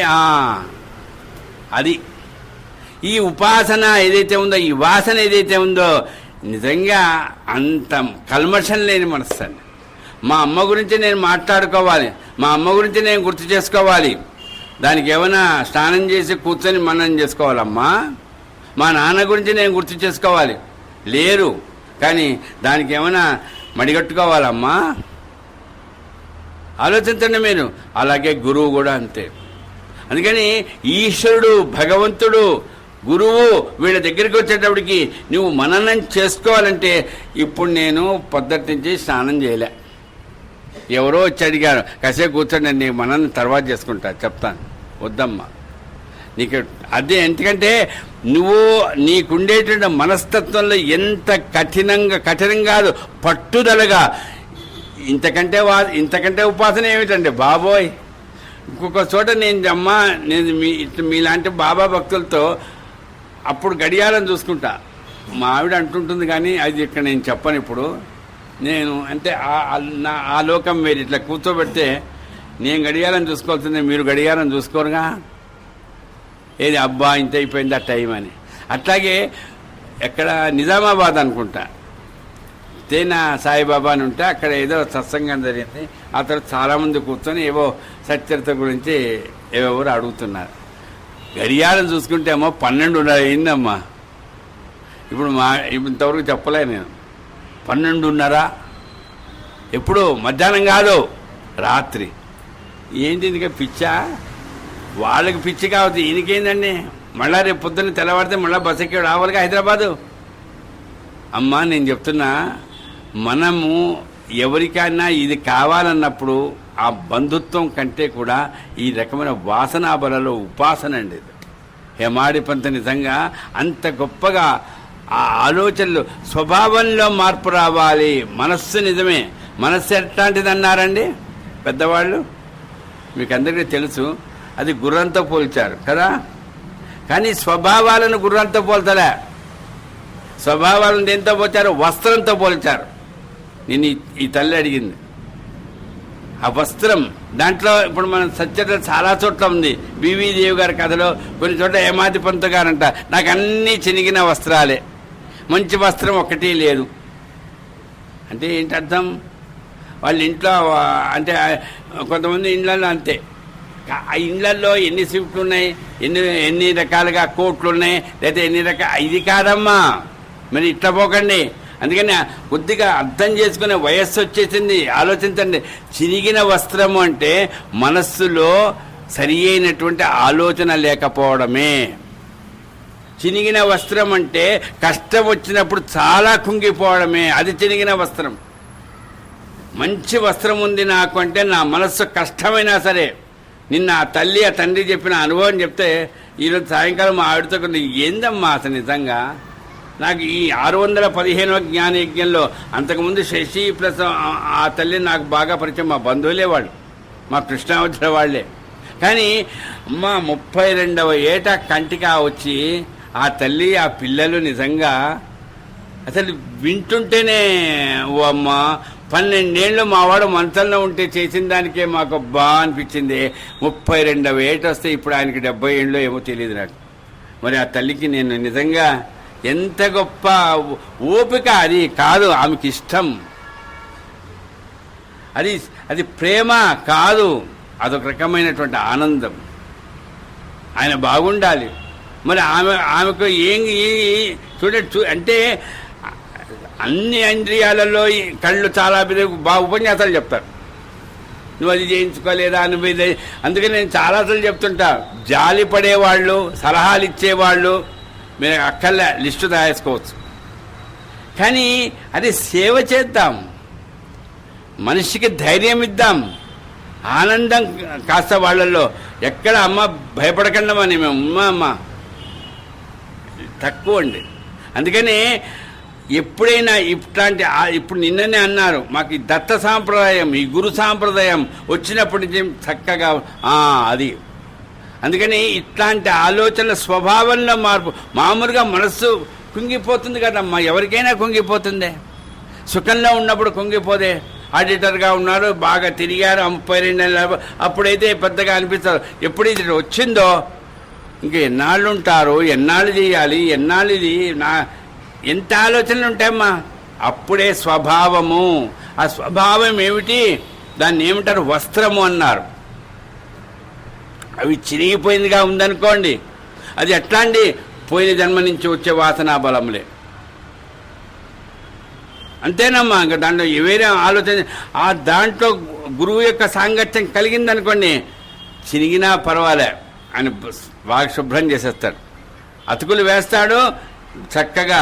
అమ్మా నీ మనస్సుకు నేను మంచి వస్త్రం. అందుకని ఈ వస్త్రం అనేటువంటిది ఏదైతే ఉందో, ఈ తల్లి నేను అడిగింది, బీవీ దేవి గారికి నేను జలతార సాల్వా ఇస్తాననుకుంటే గుడపెల్లికి ఎందుకు తగ్గించావురా అంటే, మన మనస్సు ఎంతసేపు వచ్చి ఎంత ఈజియెస్ట్గా, ఎంత సులభంగా, ఎంత దాన్ని ఏమిటి ఎవరికీ తెలియకుండా ఆయన దగ్గర ఏదో సంపాదించేసుకుందాం. ఆయనకి శక్తి ఉందండి, ఆ శక్తిని సంపాదించుకుందాం. ఇవన్నీ ఎవరినో అడిగి ఏదో పైన. ఇంకోటి మనం గుర్తుపెట్టుకో, ఈ బీవీదేవి కథలో నువ్వు పక్కన కూర్చో, నీకు నేను చెప్తానన్నాడు. కొంతమందికి అట్లా చెప్పడు ఆయన. మీరు విన్నారు కదా, ఎక్కడికోడో పంపిస్తాడు, ఏదేదో కథలు చెప్తాడు. మరి కానీ బీవీదేవిని పక్కనే కూర్చోమన్నాడు ఆయన. కూర్చోడే. ఇక్కడ ఇప్పుడు చోళకారు ఉన్నాడు, ఆయనకు ఒక రకంగా చెప్పాడు, రాము అన్న, ఠాకూరు, అట్లనే దాసగడ మహారాజు పని పిల్ల, అదేది ఈశావాస పని పొమ్మన్నాడు విల్లిపాళ్ళ. మరి పక్కన కూర్చొని నేను చెప్తాను, 4 రోజులు ట్రైనింగ్ ఇస్తాను నీకు, అది ఈశావాస ఉపనిషత్తు అంటే అర్థం ఏంటో నీకు అర్థమవుతుందని చెప్పాడు ఆయన. అంటే ఎవరికి ఎట్లా ఏ సందర్భంలో వాళ్ళ మనస్సులో ఉండేటువంటి ఆ శక్తి ఉంటుంది, గ్రహణ శక్తి, దాని ప్రకారంగా ఆ సందర్భంలో అట్లా ఉపదేశం చేసే మహాత్ముడు అండి ఆయన. అంటే ఆ పవర్ ఈక్వల్ కావాలంటే, ట్యూనింగ్ కావాలంటే చూడండి, ఆ రకంగా బాబా చెప్తుంటే అర్థమైపోయింది. ఇంకా చాలు. అట్లాంటి గొప్ప శక్తి కలిగినటువంటి ఆయన ఎదుటి వాళ్ళ మనస్సు కూడా చూస్తాడు, స్వభావం చూస్తాడు. మెయిన్గా అది స్వభావం అదే ఠాకూర్ స్వభావం ఏంటి?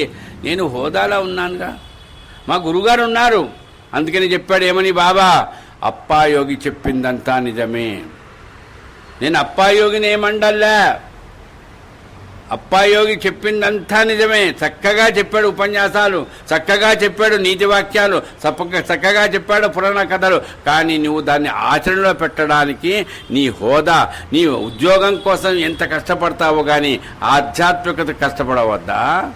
కష్టపడకుండానే ఆ రకంగా ఆత్మసాక్షాత్కారం కలుగుతుందారా? చూడండి. అంటే వాళ్ళ స్వభావాన్ని బట్టి ఆ రకంగా చెప్పగలిగిన, అంటే ఒరే నాయనా నీకు వచ్చింది ఉద్యోగం, వచ్చింది అదృష్టం. అది ఎంతమందమ్మ నేను ఇప్పుడు చెప్పా కదమ్మా, చెప్తారు అసలు చెయ్యని. కొంతమంది చెప్పకుండానే చేసేస్తారండి ఆఫీసర్. నాకు తెలిసిన వాళ్ళు ఉన్నారు, ఇప్పుడు ఉన్నారో లేదో తెలియదు, కాంటాక్ట్స్ లేవు. అంటే వాళ్ళు ఎంత హోదాలో ఉన్నా కూడా స్వామి మీరు వచ్చారో చాలండి నాకు అర్థమైపోయింది, వచ్చేస్తున్నాము అంటే అది వాళ్ళ స్వభావం. మా వాసన వాళ్ళ స్వభావం అది. అట్లాంటి వాళ్ళకి చెప్పనక్కర్లే, ఈ మార్పు రావాలమ్మా. అందుకని వాసనా బలంలో ఎప్పుడైతే మార్పు వచ్చిందో ఆ రకంగా మార్పు రావడానికి కారణం ఎట్లా కలుగుతుందంటే ఉండదండి.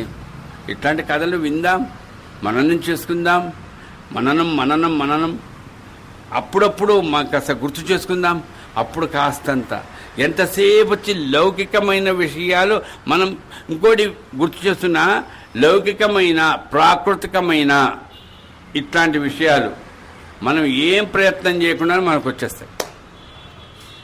ఒక్క 10 పైసలు ఖర్చు పెట్టినక్కల్లా, ఒక 2 గంటల పేటు ఏమీ చేయనక్కల్లా వచ్చేస్తాయి. కానీ ఇవి ఏవైతే వస్తాయో అవి ఏమవుతుంది, దానివల్ల నీకు శారీరకంగా కానీ మానసికంగా కానీ పూర్తిగా ఏది భగవంతుడు గురువుగారి ద్వారా నీవు ఏదైతే పొందవలసింది ఉందో దానికి వ్యతిరేకంగా అనుభవిస్తావు. తప్పదంతే. ఉత్తర ధ్రువం దక్షిణ ధ్రువం అంతే. కానీ ఇట్లాంటి దానికోసం ఏమాత్రం కాస్తంత ప్రయత్నం చేసినా మనకు ప్రకృతి సహకరించదండి. ఎందుకంటే నువ్వు చాలా గొప్పవాడివైతావుగా, అది అక్కడ ఈశ్వరుడు అనుగ్రహించాలండి, ఆ స్థాయికి వెళ్ళాలి. మరి అందుకనే ఏంటి, గురువు సాంగత్యం చేయండి, మననం చేసుకోండి పూర్తి. అందుకని ఒక వయస్సు వచ్చిన తర్వాతనైనా పని చేయాలండి. కొంత వయస్సు వచ్చి, అందుకని కొంతమంది ఎంత వయస్సు వచ్చినా రిటైర్ అయినా పిల్లలకి అన్నీ అయిపోయినా కూడా ఇంకా అదే ధ్యాస, అదే ఆలోచన. అందుకని ఈ తల్లి కొంతమందిని చూస్తే నాకు పాఠం అమ్మ, ఉపదేశం. ఒకసారి అనిపిస్తుంది ఎంత డిటాచ్డ్ కాదు. మళ్ళా మీరు అనుకుంటారు సన్యాసులు కాదండి, వాళ్ళకి ఏం పట్టవండి సన్యాసుల్లాగా ఎక్కడ కాదండి. ఎక్కడికి పోలేదు ఆమె, ఈమె ఎక్కడికి పోదు, మనతో పాటే ఉంటుంది. అంటే మనతో పాటు బంధువులతో పాటు స్నేహితులతో పాటు ఉంటుంది, కానీ ఆనందంగానే. ఎందుకు ఆనందంగా ఉంటుంది, బాబా కథలు మనం చేసుకుంటూ ఉంటాం అంతే బాస్. అంటే మనం అనుకుంటాం కొంత ఈ డిటాచ్ అయిపోతే కానీ బాగుపడం సార్, శ్రీశైలం అడుగు పోదాం సార్, ఈ భార్య ఈ పిల్లలు ఈ గోల ఇదంతా ఎందుకు, ఈ ఖర్చులు ఈ వ్యాపారాలు, ఏ కాశీ పోదాం సార్, ఏమిటండి ఎక్కడికైనా పో, అడవులకు పో, పెద్ద పెద్ద ఊళ్ళకు పో, నీవు ఈ జంజాటం ఏదైతే ఉందా. అందుకనే చెప్తారు కదమ్మా, ముడులు వేసేది మనమే. అర్థమైందా? మగవాళ్ళు వేస్తారనుకోండి, ఇంకా ఆ తర్వాత ఎన్ని ముళ్ళు పడతాయో నాయనో, మునిమనవుడు ఇంకంతే, అన్నీ ముళ్ళే. ఈ ముళ్ళు అందుకనే ఈ ముళ్ళను విప్పగలిగిన వాడిని నువ్వు వేశావు. కానీ ఎందుకు వేశావు? మోహము, వయస్సు, మాయ. వెయ్యాలి, తప్పదు, ప్రకృతి అది. కానీ ఆ ప్రకృతిలో నుంచి ఆ ముళ్ళను విప్పదీయగలిగిన శక్తి నీకు లేదు. అండర్లైన్ చేసుకోండి. మన అట్లా విప్పలేని శక్తి నేను వేశాను కదా సార్, అదే వస్తుంది తప్పు. నువ్వు వేశావా? ఏముంటుంది, పెద్దవాళ్ళు ఏం చెప్తారు, నువ్వు భగవంతుడి యొక్క ఆజ్ఞ ప్రకారం వేశావు. సీతమ్మకు రాముడు తాళిబొట్టు కట్టాడు. తాళిబొట్టు కట్టే సాంప్రదాయం వాళ్ళకు ఉందో లేదో నాకు తెలీదు, చెబుతున్నా. ఏమైందండి, పెళ్ళైన కొత్తల్లో అయోధ్యకు రాగానే 14 ఏళ్ళు అడవులు బాయ్. ఏం తాళిబొట్టు కట్ట, ఏం ముళ్ళు వేసినావు రా నాయన అని అన్నదా అమ్మా అని అనుకున్నాడా రాముడు? కాదు, ఇది నా పెద్దల యొక్క ఆశీర్వచనం, ఇది భగవంతుడు. అంటే నా భార్య ఉందే, నేను భర్త ఉందే, ఇది భగవంతుడు నాకు ఇచ్చాడు, నా గురువు నాకు ఇచ్చాడు. అది ఆ ఆలోచనతో ఎప్పుడైతే ఉంటావో అది డిటాచ్మెంట్ కాదండి, నిజంగా అటాచ్మెంటే. కానీ ఆ అటాచ్మెంట్లో నీకెంత ఆనందం కలగాలన్నా ముళ్ళు విప్పడం నీ వాళ్ళు కావడం. అమ్మా హాయిగా ఉండమ్మా భర్త కష్టంలో కూడా ఇది కష్టం కాదు, ఇది నాకు ఆనందమే అనుకున్న స్థాయిలో నీకు ముళ్ళు విప్పాల్సిన అవసరం ఏముంది?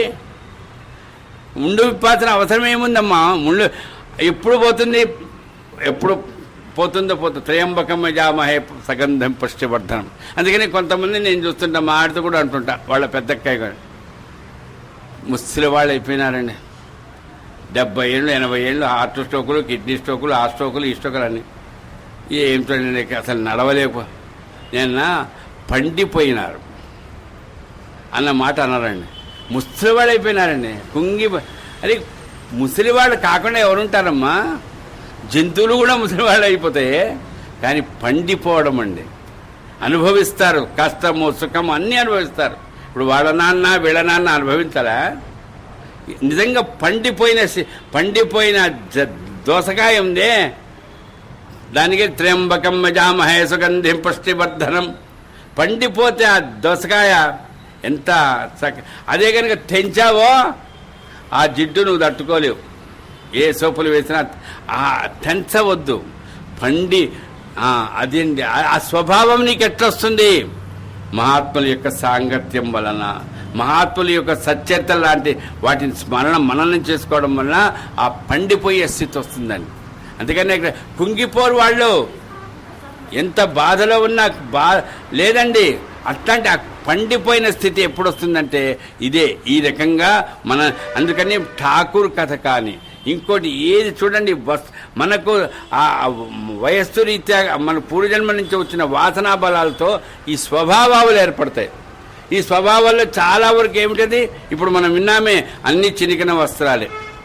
ఒకళ్ళని చూస్తే కోపం, ఒకళ్ళని చూస్తే అసూయ, నాకంటే వాడు ఆఫీసర్ అయిపోయినాడనే దాని ఏమంటే మత్సరం. అందుకని అసూయకు ఎప్పుడో వినుంటారు మీరు, నేను బాగుపడకున్నా పర్వాలే, వాడు మాత్రం బాగుపడకూడదు. ఈ బుద్ధి అంటే దరిద్ర బుద్ధి. వీడు బాగుపడకున్నా పర్వాలేదు అట్టగానే వాడు మాత్రం ఏమిటండి అట్లాంటి బుద్ధులు కొంతమంది. ఎంతమ్మా నిజంగా అసలు నిజంగా ఎక్కడ చూడండి ఈ సంసారంలో లౌకికంగా పేపర్లలో కానీ టీవీలలో కానీ అన్నీ ఇవే కదండి. అసలు నిజంగా అంటే మీకు కోపం వస్తుంది కదా, టీవీలో వచ్చి ఆ సీరియల్స్ మొత్తం చూడండి. అంతే మనిషిని ఎంత కల్మషం చేసి వస్తుందండి, మనస్సును ఎంత కల్మషం చేస్తుందండి. మరి కానీ అవే మనకు ఎందుకండి అంటే ప్రకృతి అంతే. అక్కడి నుంచి మనం ఏం చేస్తున్నాం? స్వభావంలో మార్పు అది ఎట్లా? ఇట్లాంటి సాధనలో ఉంటే, ఈ సాధనలో ఈ రకంగా ఉండగలిగిన స్థితిలో ఎప్పుడైతే ఉంటారో అప్పుడు ఆ వస్త్రం యొక్క ఏదైనా చినిగిన ఉంటారే, పాడైపోయినవి అంటారే, మనసులో ఉండే అది కుంగిపోవడము పొంగిపోవడము. అక్కడి నుంచి బాబా ఏం చేస్తా అంటే, ఆరే నాయన ఇంకా నువ్వు పొంగిపోవు. ఎలా అండి? ఏమన్నా మందిస్తాడా? అది గుర్తుపెట్టుకోండి. మందిస్తాడా? ఏదైనా యోగా లాంటివి నేర్పిస్తాడా? బాబా ఎక్కడ లేదండి. ఎవరికి యోగా నేర్పిస్తాడా? మరి ఏం చేస్తాడండి? మనస్సుకు అనుభవం కలిగిస్తాడు. నీకు ఎప్పుడు అనుభవం కలగడం ఎట్లా? వాళ్ళని చూసి నేర్చుకోరా, చూసి నేర్చుకో. ఇప్పుడు వాళ్ళిద్దరిని చూసి నేర్చుకో. నీకేం తక్కువైంది? అవి మనం చూడమండి, కలమండి వాళ్ళ జాతకం అండి దరిద్రం, అంతే అయిపోయా. కాబట్టి మనము ఇక ఎందుకు చెప్తామంటే, చివరికి వస్త్రం విషయంలో దాసగణ్ అనేటువంటి వ్యక్తి అంటారు బాబా దగ్గరికి వచ్చి. ఆ కథతో నేను ఈరోజు ఆపుతాను. బాబా ఏదైనా సమస్య ఉందా బాబు అని అడుగుతాడు. అంతే. ఏం గణు ఏదైనా సమస్య ఉందా? ఈ సాయిబాబా ఎట్లాంటి వాడంటే ఆ రోజుల్లో పక్కన ఊరికి గిల్లుతుంటే తమాషా కాదు, సమస్యలు ఉందో చెప్పా. అది సమస్యలు ఎందుకండి ఆయనకి అంటే, ఆయనకి ఎంత బాగా కలిసిపోవాలని ఉంటుందో. ఏంటయ్యా నువ్వు ఎందుకు అడుగుతావు ఆ సమస్యలు అని అనొచ్చు కదా. ఏమంటాడు తెలుసమ్మా గణు మహారాజ్ ఎవరితో? బాబాతో. బాబా సమస్యలు ఏమైనా ఉన్నాయా? సమస్యలు ఏమైనా ఉన్నావన్నావే, నీ ఛత్రం కింద మేమున్నాం, మీ గొడుగు కింద మేమున్నాం, మీ ఆచ్ఛాదన కింద మేమున్నాం, ఇక మాకెక్కడంత సమస్యలు. ఇది మనస్సు, ఇది స్వభావం. అర్థమైంది కదా.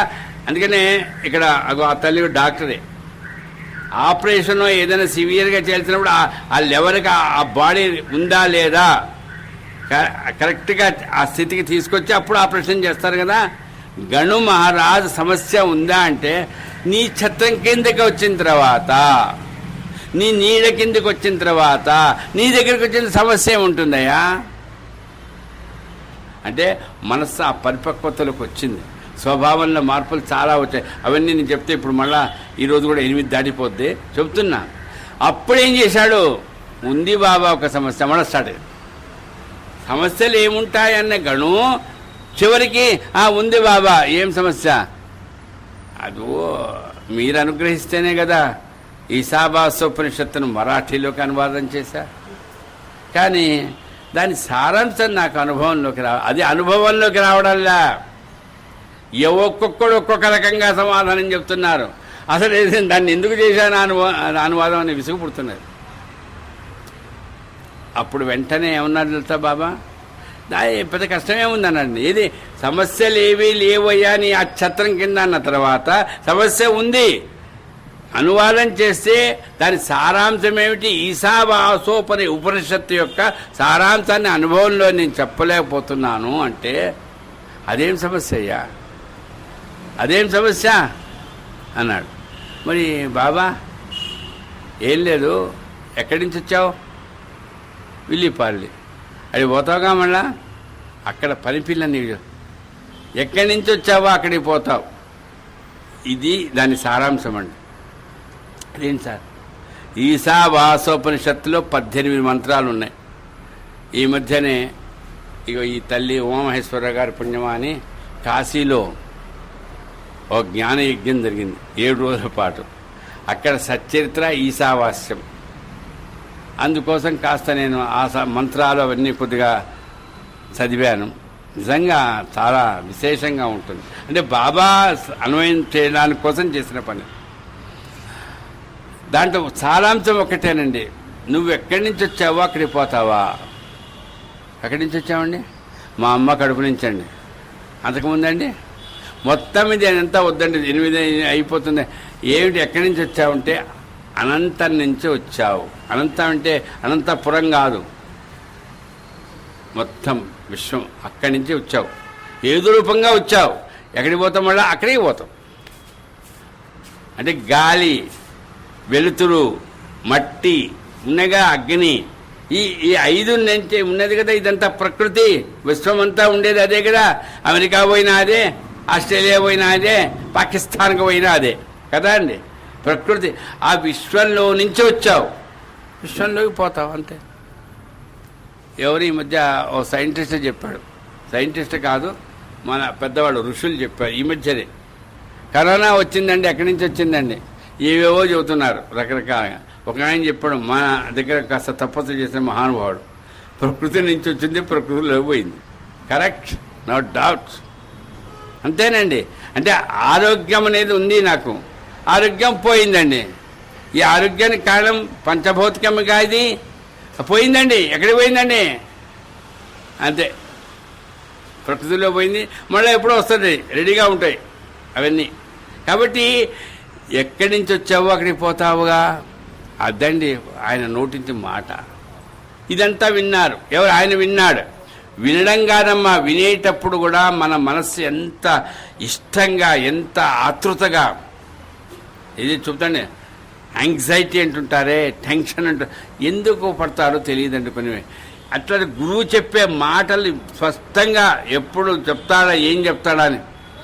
ఏమన్నారు ఈ మాట, బా ఇది విల్లిపల్లె పోతే పనిపిల్ల చెబుతుందా. ఆ మాట విన్నారండి ఎవరు, గణు. అందరూ విన్నారుగా, అక్కడ ఉండేవాళ్ళు 5-6 మంది వింటారు. వినంగానే అందరు నవ్వారట. మరి నవ్వరా, హాస్యం. బాబా ఏం చెప్పినా తమాషాగా చెప్తారు. నిజంగా ఆ తమాషాగా చెప్పినా దాని అర్థం ఉంటుందని కొంతమంది అనుకుంటారు. కానీ ఆయన మామూలుగా అర్థమయ్యేటట్టు చెప్పడుగా. ఏదో తమాషాగా చెప్పాళ్లే, పని పిల్ల ఎక్కడ చెప్తుందండి. అంటు దోముకునే పిల్ల ఉపనిషత్తు అర్థం చెబుతుందా? ఏంటమ్మా, వేదాంగాలు చదువుకొని ఉపనిషత్తులు చదువుకొని దాని మీద సాధన చేసి ఘనాపాటి అది చేసి ఇది చేసి వాళ్ళు కూడా చెప్పలేరు. మరి అట్లాంటి పని పిల్ల అంటు దోముకునే పిల్ల చెప్తుందా? ఓ నువ్వు నమ్మం అనుకో, నవ్వుతాము, హే నిజంగా పిచ్చోడు సాయిబాబా అనుకుంటామా లేదా?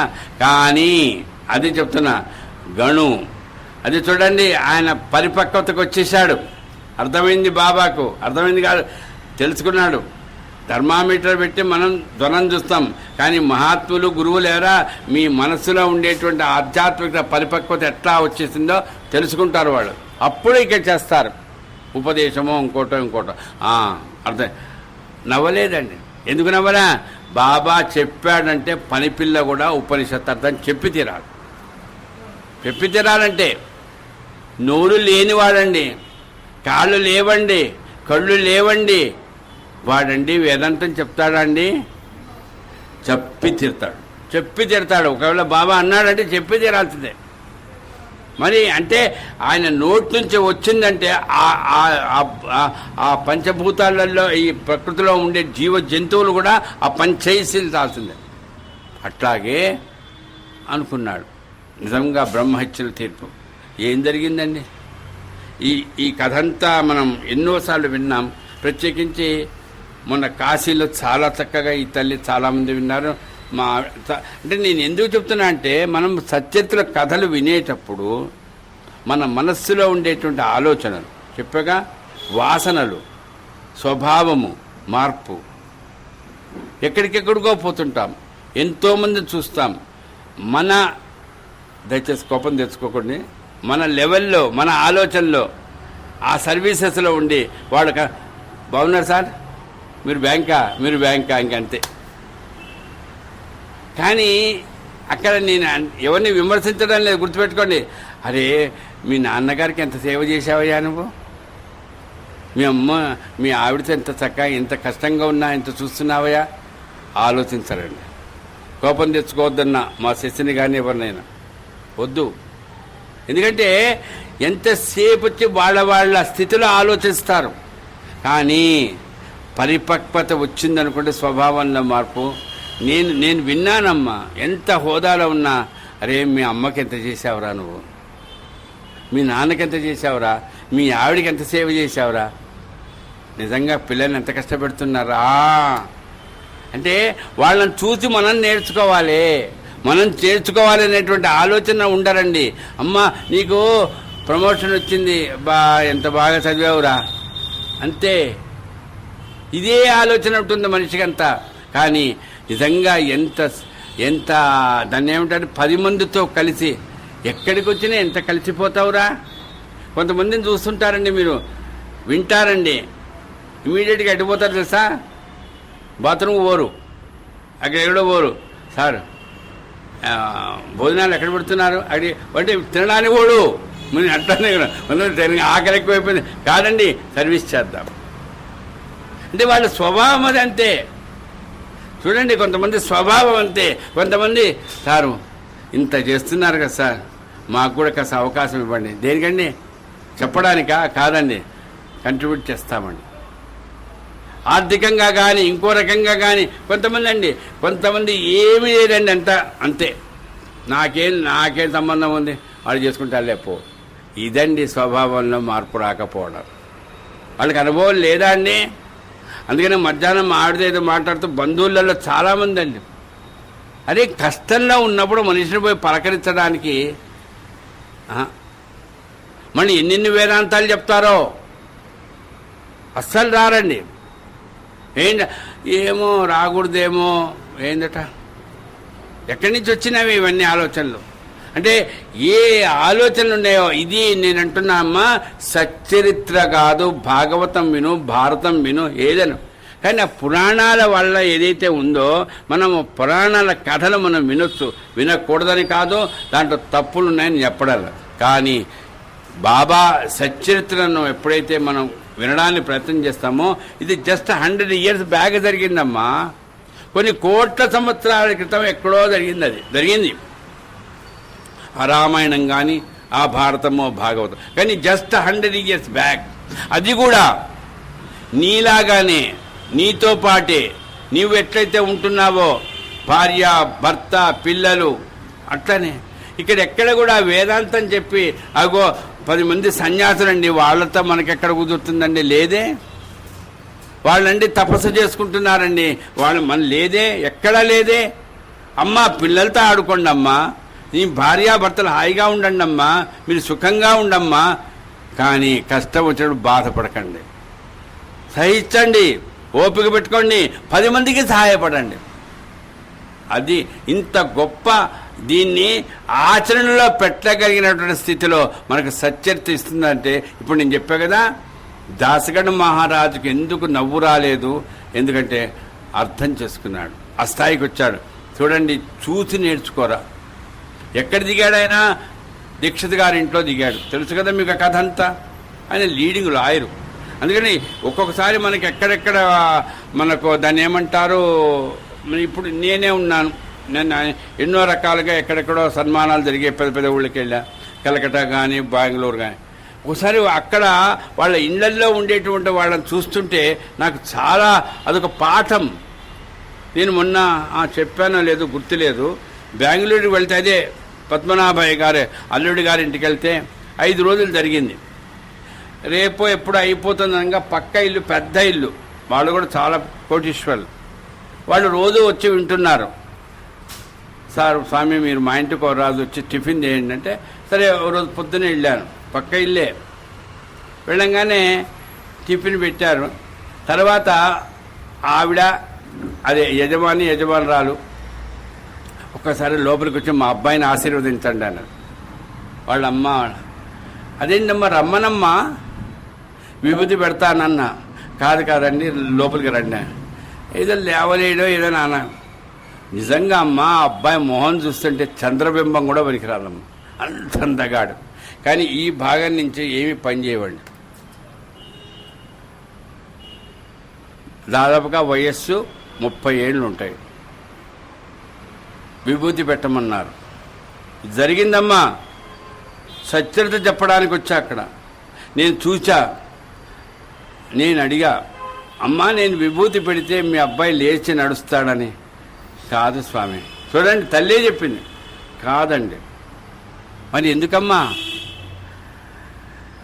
మేము ఉన్నంతకాలం ఏదో చేస్తాము స్వామి కానీ మేము పోతే వాడిని ఎవరు చూస్తారు స్వామి కానీ ఆ రకమైన దిగులు అంటే అమ్మా నాన్న ఉన్నారనే ఆ నమ్మకంతో చివరి వరకు వాడి మనసు బాగా ఉండేటట్టు మీరు ఆశీర్వదించాలి సార్ ఎంత నాకు ఆ రోజు నుంచి మా అబ్బాయి విషయంలో అర్థమైంది చూసా మొన్న ఎప్పుడే చెప్పా వరంగల్లో ఒక ప్రొఫెసర్ల 3 ఆడపిల్లలు అంటే నువ్వు నీ ఇంటి వరకు చిన్న పొట్ట శ్రీరామరక్ష నీళ్ళే కాదమ్మా ఎంతమంది ఎన్ని రకాలుగా ఉద్యోగాలు లేక కూలీ పనులు చేయడానికి చేతగాక ఇంట్లో ఎన్ని మోసాలు జరుగుతున్నాయమ్మా పక్కనే ఉంటారు కానీ మనం పట్టించుకోమండి అదే మనము బాబా భక్తులమై సచ్చరితను మననం చేసుకుంటూ బాగా కోటీశ్వరులమే కోటీశ్వరులు అంటే డబ్బుల డాడ్ ఇది కాదండి మనస్సులో ఉండేటువంటి తృప్తి తృప్తి తృప్తి అది అసలు దానంత గొప్ప లేదమ్మా ఎంత నువ్వు అంబానీ కానీ వాడెవడన్నా కానీ తృప్తి లేనప్పుడు దేనికండి అది అందుకే పైన ఈశావాసోపనిషత్తు కథ మీకు నేను చెప్పనక్కల్లా ఒక పనిపిల్లని చూశాడండి మామూలుగా చూడలే ఎందుకు చూశాడు దాసగాను ఎందుకు చూశాడు అంటే ఇగో బాబా చెప్పాడు ఒక పనిపిల్ల నీకు ఉపనిషత్ కథ చెప్తుంటే పనిపిల్ల ఎవరున్నారా ఇక్కడ ఎవరి ఇంట్లో జంట దొమ్ముతారని అసలు ఎక్కయిలే నిద్ర నుంచి లేస్తున్నాడు అదే ఎందుకు ఆ పని పిల్లని చూశాడు ఎందుకు చూశాడు అది చూడండి ఓ పాట పాడిందండి ఆమె ఆ గొంతట బ్రహ్మాండంగా ఉందటండి అద్భుతంగా పాడడం గొంతు బాగుంది కానీ ఆ స్వరము లయ అంటే నాకు రాదు సంగీతం అది బాగా అంటే దాతగడి మార్గం బాగా వచ్చండి అబ్బో ఏమి అసలు ఏం తాళయుక్తంగా ఎంత గొప్పగా మందర స్థాయిలో ఎంత బాగా పాడుతున్నదా. అది పొద్దున పూట ఆ స్థాయిలో పాడితే చాలా బాగుంటుందట. నాకు తెలియదు, మందరము ఏదైనా ఉంటుందిగా. అబ్బా ఇంత బాగా పాడుతున్నదే ఈ పిల్ల. పని దేని గురించి పాడుతున్నది? జై బోలో గణేష మహారాజుకి అని పాడడంలా, విఠలుడా అని పాడడంలా, గొప్ప మంచి ఏంటి సార్ టెక్స్టైల్స్ కంపెనీ చీర గురించి పాడుతున్నది. నారింజ పండు రంగు అట, ఆ బార్డర్ అట, ఎంబ్రాయిడింగ్ బార్డర్ అట. ఎప్పుడైనా చూసారా మాట్లాడి చీర ఎక్కడన్నా? షాపింగ్లో షాపింగ్కే పోరు మీరు, మీరేం చూస్తారా? అసలు నిజంగా నాకు అనిపిస్తుంది, ఆడవాళ్ళు ఎక్కువ మంది ఉన్నారు, షాపింగ్కి పోతారమ్మా. వాడికైతే అమ్మేవాడు ఉంటాడే, వాడికి నిజంగా వాడికి పాదాలకు నమస్కారం చేయాలి. ఈ బార్డర్కి ఈ రంగు ఉందా, ఇది ఉందా, అది ఎట్లా రంగాన్ని తెచ్చి పెడతారండి వాళ్ళు. అంటే ఈ రంగులు, ఈ రకంగా అల్లికలు ఇవన్నీ వీటికి ఏమవుతున్నదండి, మన మనస్సు మోహపడుతున్నది. అంతేగానా ఓ 1,00,000 రూపాయలు పెట్టి కొంటావు, ఓ రోజు 2 రోజులు వేసుకుంటే అయిపోయా. ఆ తర్వాత కానీ వస్త్రం ఏదైతే ఉందో అది అక్కడ వస్త్రం కదా, అది అమ్మాయి పాడుతున్నదే. అబ్బా ఎంత గొప్ప. అయితే ఆ వస్త్రం గురించి పాడుతూ ఉంటే ఈ దాసగణ మహారాజు అనుకున్నాడట, ఈ పిల్ల ఎవరు బాగా క్యాష్ పార్టీ లాగా ఉన్నాడు. అంటే గొంతు ఎట్లా, ఆ వయస్సు ఏమో చిన్న వయస్సు అని అర్థమైపోయింది. వయస్సు నుండి చెప్తాను, తెలుసు కదా మీరు. ఇప్పుడంటే వీడియోలు ఆడియోలు 2 వచ్చాయి. అప్పట్లో ఆడియో ఒకటేగా, అప్పుడు వయసు కాస్తంత ఊహించుకుంటాం. ఆ పిల్ల 10-12 ఏళ్ళు అనుకున్నాడు. మంచి పాట. అయితే ఆ పాడుతున్న ఆమె వయస్సును అంచనా వేశాడు. కానీ ఎట్లా ఉంటుంది? అందగత్తే కావచ్చు, కాక ధనవంతురాలై ఉండొచ్చు. హౌ? ఎందుకు ఎట్లా డిసైడ్ చేస్తాను? ఎందుకంటే ఇంత మంచి ఖరీదైన, ఇంత విలువ కట్టలేనంత చీర గురించి పాడుతున్నదంటే ఎప్పుడైనా ఆ చీర చూచుడన్నా ఉండాలి, కట్టైనా ఉండాలి. అంతే కదమ్మా. ఓ 6 వరుసల చంద్రహారం గురించి నువ్వు పాడేవు అనుకో, నువ్వు వేసుకొని ఉండాలిగా, కొనండా ఉండాలిగా, సూచన ఉండాలిగా. అట్లాగే మరి ఎంత గొప్ప. అమ్మో అర్థమైపోయింది. ఎవరికి? మంచం నుంచి లేస్తున్న ఆ వ్యక్తికి. ఎవరికి? దాసగణిక వచ్చి చూచాడండి. చూడబోయే ముందంత వరకు అబ్బా ఎవరో కోటీశ్వరాలను చూస్తున్నా పొద్దున్నే. అందుకని కొంతమంది అంటారు కోటీశ్వరుడికి ముందు కనపడ్డా ఆ రోజంతా మన కోట్లే అనుకుంటారే. అంతే కదండి. పొద్దున్నే లేవనేరో మొహం చూసాను నాయన అంటుంటారే. అట్లా పొద్దున్నే లేచి అబ్బా ఎంత గొప్ప ధనవంతురాలు అయి ఉండొచ్చు కదా. ఊహండి.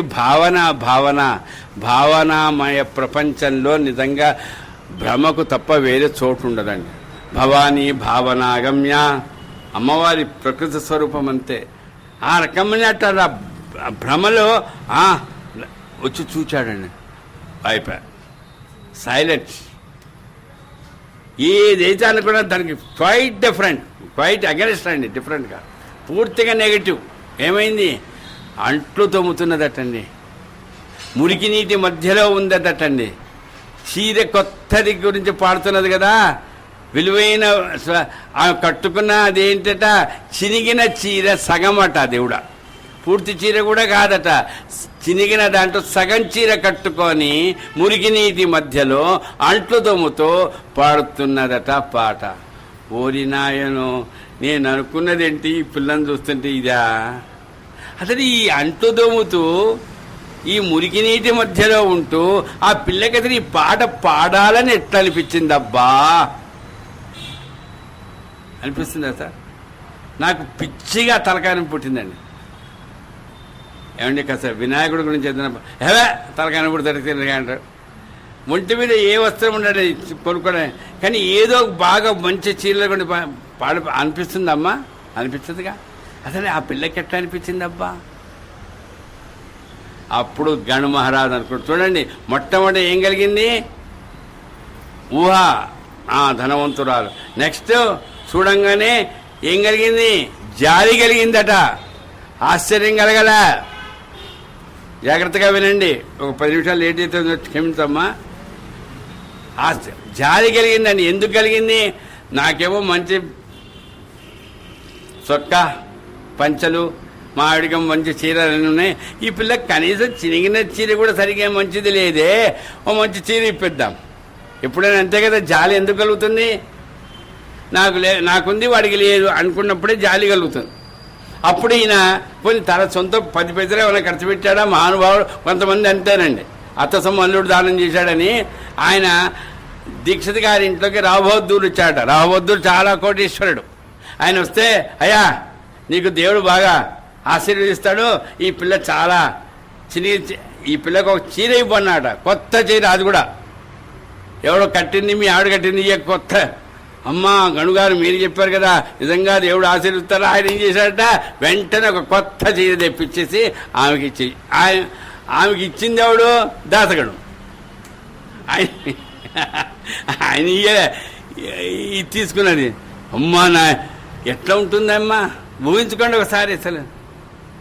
అందుకనే ఏమంటారండి ఏమాటి గారు, మీకు తెలుసుగా, మామూలు ఏముంటాయి బియ్యం, ఏం బియ్యం అవి, ఏదో ముతక బియ్యం అంటారే, అవి రోజు తింటూ వాటితోనే ఆనందపడుతూ అది చాలే అనుకొని అదే అమృతం అనుకున్న వాళ్ళకు ఒక్కసారి మసూరి లేకపోతే బిర్యానీ బియ్యమో పెడితే ఎట్లా ఉంటుందమ్మా చెప్తుంటే మీ అనిపిస్తుంది.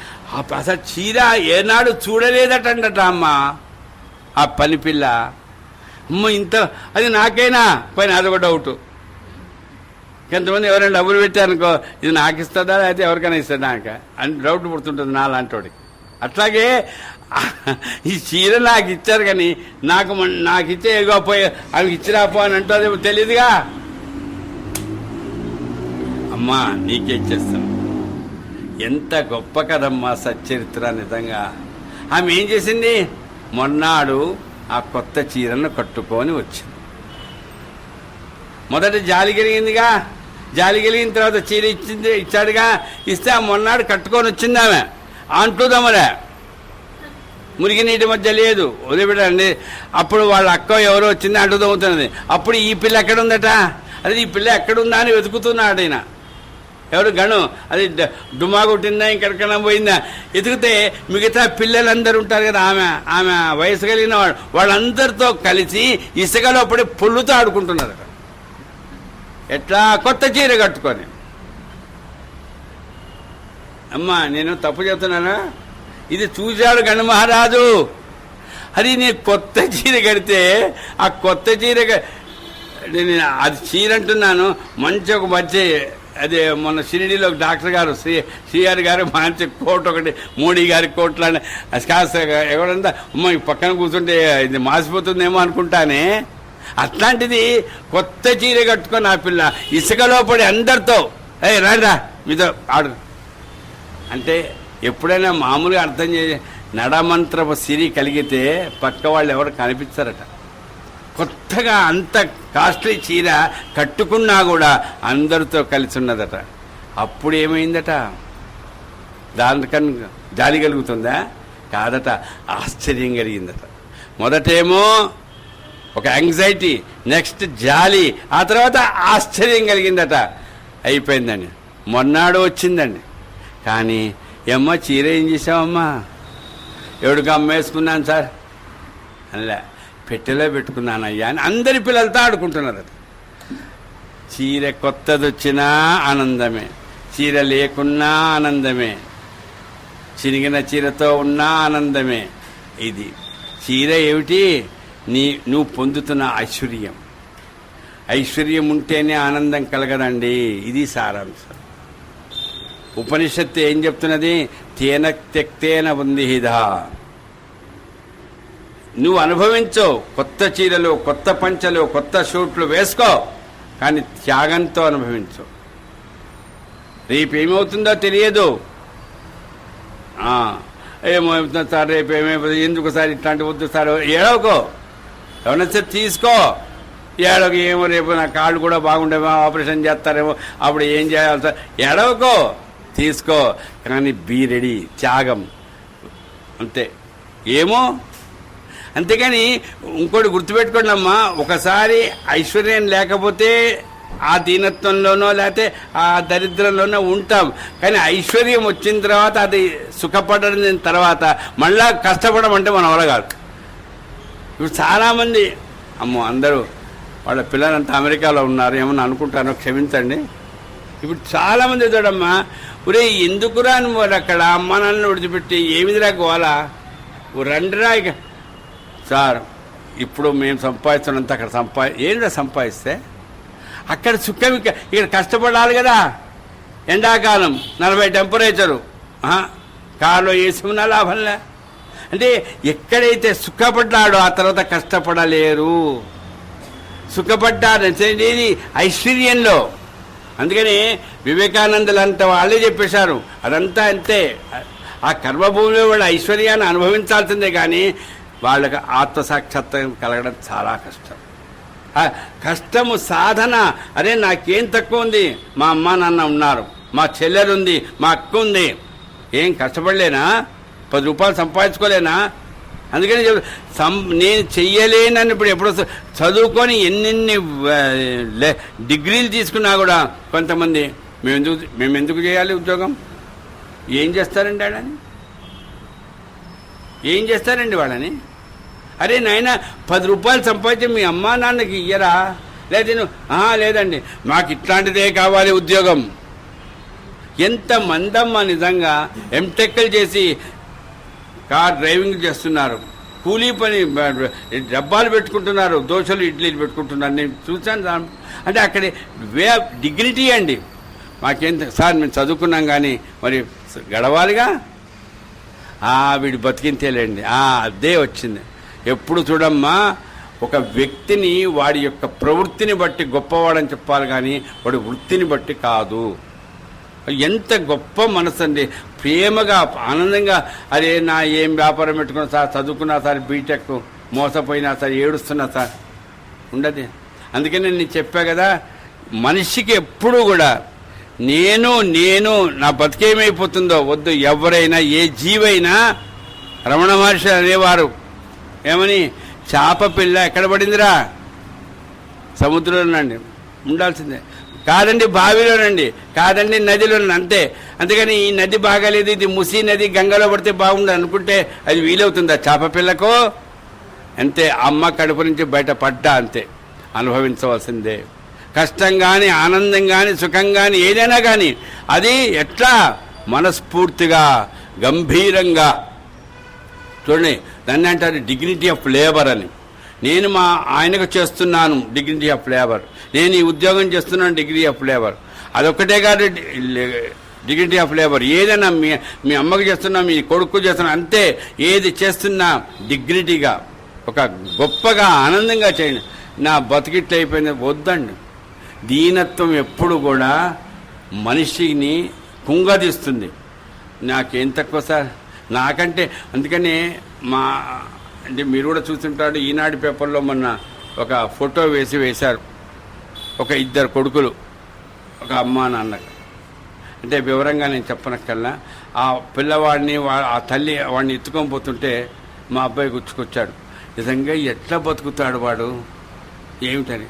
అంటే నాకు అనిపించింది, నిజంగా ఆ తల్లి ఆ తండ్రి వాళ్ళ పరిస్థితి ఏమిటండి. ఎక్కడ అద్దెకి ఇయ్యలేదటండి ఇల్లు. ఎక్కడో కరీంనగర్ ఎక్కడో మొన్న ఎప్పుడో 3 రోజుల క్రితం లాస్ట్ పేజీలో వేశారు. అంటే చివరికి వీళ్ళని అడుక్కొని అప్పు చేసి ఇల్లు కట్టుకున్నారట. ఏంటంటే మోసుకొని పోవాల్సింది ఒక కొడుకును, ఒకడేమో అసలు లేవలేడు. 2 కొడుకులు కొన్ని రోజుల వరకు బాగున్నారట, స్కూళ్ళకి పోయినారట. చివరికి చెప్పారు, మా అబ్బాయి చెప్పిన మస్కులర్ ఆర్డర్ అయిపోయా. ఎందుకు వస్తుందో తెలియదు.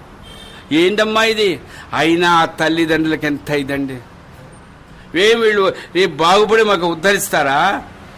మా ముందు పోతే ఎట్లా? వాళ్ళు మేము కనుక పోతే ఎంత చూడండి, ఆలోచించండి. నేను ఎందుకు ఇంత చెప్తానంటే ఉపనిషత్ సారం ఇది.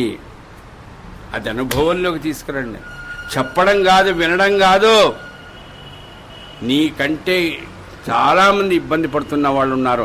వాళ్ళని చూసి నువ్వు నేర్చుకో కాదు, వాళ్ళని చూసి నువ్వు అభ్యాసం చేయి. అయ్యా భగవంతుడా వాళ్ళకి ఆ బాధ ఇచ్చావే, ఆ బాధ నుంచి వాళ్ళ తొలగించు, నాకు ఇచ్చింది నాకు చాలు. ఎదుటి వాళ్లతో ఎప్పుడూ పోల్చుకోవద్దండి, ఇది ఉపనిషత్తు చెప్తున్నారు. ఆ పోల్చుకోవడం ఎట్లాంటిది అవుతుంది? ఉపనిషత్తు ఏం చెప్పిందంటే దొంగతనం చేయడమేనట. వాళ్ళు అట్లా ఉన్నారే, మా అబ్బాయి ఇట్లా ఉన్నాడే, మా ఆయన ఇట్లా ఉన్నాడే, వాళ్ళ ఆయన వద్దు. మీ ఆయన నీకు బంగారం, వాళ్ళ ఆయన వాళ్ళకు బంగారం, అంతే. అంతేగాని ఎక్కడ కూడా అట్లా పోల్చారా అయిపోయింది. ఇంకా అది ఉపనిషత్తు చెప్తున్నది. అట్లా పోల్చకుండా నాకున్నది నాది అనేది కాదు, ఇది భగవంతుడు నాకు ఇచ్చాడు, ఆయనలో భగవంతుడే, నాలో భగవంతుడే, నా పిల్లల్లో అందరిలో నా కనిపిస్తున్న, అప్పుడు నీ మనస్సుకి ఎక్కడా కూడా దుఃఖం కానీ బాధ కానీ కుంగిపోవడం కానీ ఉండదు కదండి. అదే ఐశ్వర్యం ఉన్నా ఐశ్వర్యం లేకున్నా. అందుకనే వస్త్రం, చీర గురించి పాడితేనే నీకు ఆశ్చర్యం కలిగింది. కొత్త చీర నువ్వు ఇప్పించావే, జాలిపడ్డావే. గణు మహారాజ్, ఆ పిల్లకు కంఠం కనుక బాగలేకపోతే కంఠం ఇస్తావా? ఎంఎస్ సుబ్బలక్ష్మి గారి గొంతు మా అబ్బాయికి కూడా రావాలంటే వస్తుందా? భగవంతుడు ఇస్తాడు. అది భగవంతుడు ఇచ్చేది. నువ్విచ్చేవి భగవంతుడు ఇచ్చేవి కొన్ని, నువ్విచ్చేవి కొన్ని అనుకుంటారు చాలామంది. ప్రతిసారి చూడండి, మన ఈ పెద్దవాళ్ళు కానీ అందరు కానీ ఏదన్నా ఒక ఫంక్షన్ వచ్చిందంటే ప్రతి వాళ్ళ డిస్కషన్లో ఒక సబ్జెక్ట్ జరుగుతుంది. అంతా దేవుడు ఇస్తాడండి, కానీ మనం కూడా కాస్త ప్రయత్నం చేయాలండి. వా, ప్రతి చోట ఇదే. మరి అంతా ఆయన ఇస్తున్నప్పుడు నువ్వు ఎందుకు చేయాలి? కాదండి, చెయ్యాలి. కానీ చేసినప్పుడు అంతా ఆయన ఇచ్చినా, మనం ప్రయత్నం చేసినా కూడా ఆ ప్రయత్నాన్ని కూడా ఆశీర్వదించేది ఆయనే. ఆ ఆలోచన ఉండాలి. కానీ నేను ఎందుకు చేయాలి? కాదు, కర్మ చేసి తీరాలండి. అది కూడా ఏ కర్మ? నీకు తాత ముత్తాతలు ఏ కులములో ఉండి ఏ రకంగా ఏదైతే చేయాలో ఆ పనే చేయి. అధర్మపైన పని చేయవద్దని ఉపనిషత్తు చెప్తున్నదండి. డ్యూటీ చేయకుండా బద్ధకంగా కూర్చొని మోసం చేసే పనులు చేయమని ఉపనిషత్తు చెప్పలే. Be dignified. నువ్వు ఒక అబ్బాయి ఇంత కష్టంలో ఉంటాడు, ఎంత కష్టపడు, అంతే, అలాగే ఉండు. అట్లా అందుకని చెప్తా చూడండి, ఎన్నిసార్లు అండి మీరు హరిశ్చంద్ర కథ వినుంటారు? ఎవరు తెలుసుగా మీకు? శ్రీరామచంద్రుడు గారి ముత్తాత ఎవరు కదండి ఆయన, సూర్యవంశీకుడిగా ఆయన. ఏమిటండి, చక్రవర్తి అండి అయోధ్యకు. తెలుసుగా మీకు? హరిశ్చంద్రుడు ఏమైనాడండి? శ్మశానంలో అది శరీరాలను దహనం చేయడానికి డ్యూటీ పడింది. నా వల్ల కాదురా నాయన, నా బతుకు నేను ఎక్కడన్నా ఉందా అండి? ఇదండి మనకు పెద్దవాళ్ళు చెప్పిన పురాణాలు, ఉపనిషత్తుల్లో కథలవి. మరి ఏమిటి దాని అర్థం? నీవు ఎంత హోదాలో ఉన్నా, ఎంత సంపాదించినా, ఎంత పోయినా పోతుంది. కానీ నువ్వు మాత్రం నీ మనస్సులో ఉండే తృప్తి, నాకు చాలు, నా తల్లి, నా తండ్రి, నా గురువు, నాకున్నది చాలు. ఎప్పటికైనా పోయేదే, ఇది పోతుంది, అది పోతుందండి. అందుకని చెప్తున్నా, ఏది చక్రవర్తి అయితే చక్రవర్తి ఎంబడొస్తుందా? వాడు శ్మశానాల్లో తీసుకుపోతారని ఏమైనా వస్తారా? వస్తారేమో, వాళ్ళ కమాండర్లు, వాళ్ళు వీళ్ళు కవాతులు, అంతే. వాళ్ళు అక్కడ దాకా వస్తారు, తుత్తారు, ఏదో కొడతారు, వెళ్ళిపోతారు, అంతేగా. ఎవ్వడు రాడండి. కాబట్టి బాగా అయ్యో ఎవడు రాదు కదా, నా బతికిట్లా అయిపోయినా దిగులు పడకరా. Be happy. హ్యాపీ జీనా యహా, మరనా యహా, ఇస్కా సివా జానా కహా. ఆయన రాజ్ కపూర్ గారు చెప్పినట్టు మనకు వేదాంతం అన్ని రకాలుగా అన్ని. అట్లాగే సచరిత్రలో కూడా ఈశావాస్యం అంటే ఇది. ఆచ్ఛాదన అంటే వస్త్రం కప్పబడింది. అదేది పైన ఇట్లా అదేదని చూపిస్తున్న ఆకాశం. ఆకాశం అంటే అర్థం మీకు తెలుసో తెలీదో? కాస్తంత సంస్కృతం. ఆకాశం అంటే ఏమీ లేని దాన్ని ఆకాశము అంటారు. ఆమెకు నాకు మధ్య ఏముందండి? ఆకాశం అనొచ్చు, కానీ ఖాళీ స్థలం అండి అంటాం. అదే ఆకాశం. మీరు పోతూ ఉంటే ఇంకా పోతూనే ఉంటాం పైకి. అది ఏదో ఉంది సార్, విమానం పోతారనుకున్నా, ఆ విమానం ఇంకా పైకి పోతుంది. అట్లాగే ఆ రకంగా అంతే, ఏదో ఉంది ఆచ్ఛాదన అక్కడ ఉంది కదా, అంతే. ఏది ఆచ్ఛాదన? ఏది ఆచ్ఛాదన? నీ మనస్సులో నువ్వు పడే తృప్తి ఆచ్ఛాదన. నీవే భగవంతుడు, నీవే. అట్లాంటి గొప్ప వేదాంతాన్ని ఆచరణలో పెట్టేటట్టుగా గణు మహారాజుకు పాఠం చెప్పాడండి. మరి బాబా గొప్పతనమా అది, లేకపోతే పనిపిల్ల గొప్పతనమా? నిన్న మనం విన్నాం హరిశ్చంద్ర ఆయన అంతరో పాట. మరి ఆయనకి చెప్పాడు అక్కడే, ఇది గుర్రపులెద్దల కథ. మరి ఇక్కడేమో పిల్లి పాలే వమ్మన్నాడు, అది పనిపిల్ల. అంటే బాబా గొప్పతనమే. అరే పనిపిల్లలో కూడా భగవంతుడు ఉన్నాడు రా, నాలోనే ఉన్నాడు అనుకోకండి. ఆ పనిపిల్ల చేస్తున్న పనిలో కూడా భగవంతుడు ఉన్నాడు. ఏది అంట్లు తోముతున్నా కూడా నీకు ఎందుకు జాలి కలిగింది? గొప్ప పాట పాడిందా, అది మనస్సు. కాబట్టి ఎప్పుడైనా మనము భగవంతుడు తప్ప, గురువు తప్ప వేరేది లేదు. ఆ గురువు యొక్క స్థితిని లేడండి కాదు, ఉన్నాడు, నీ ఎంబడే ఉంటాడు. అందుకని అట్లాంటి ఆ అనుభవం నువ్వు పొందడానికే బాబా మనకు ఈ సచ్చరిత్ర జ్ఞానయజ్ఞంలో మనకు అనడం కూడా పొరపాటేమో. నాలాంటి వాడికి పాఠం అండి. 500 కాదు 616 15 ఏంటండి?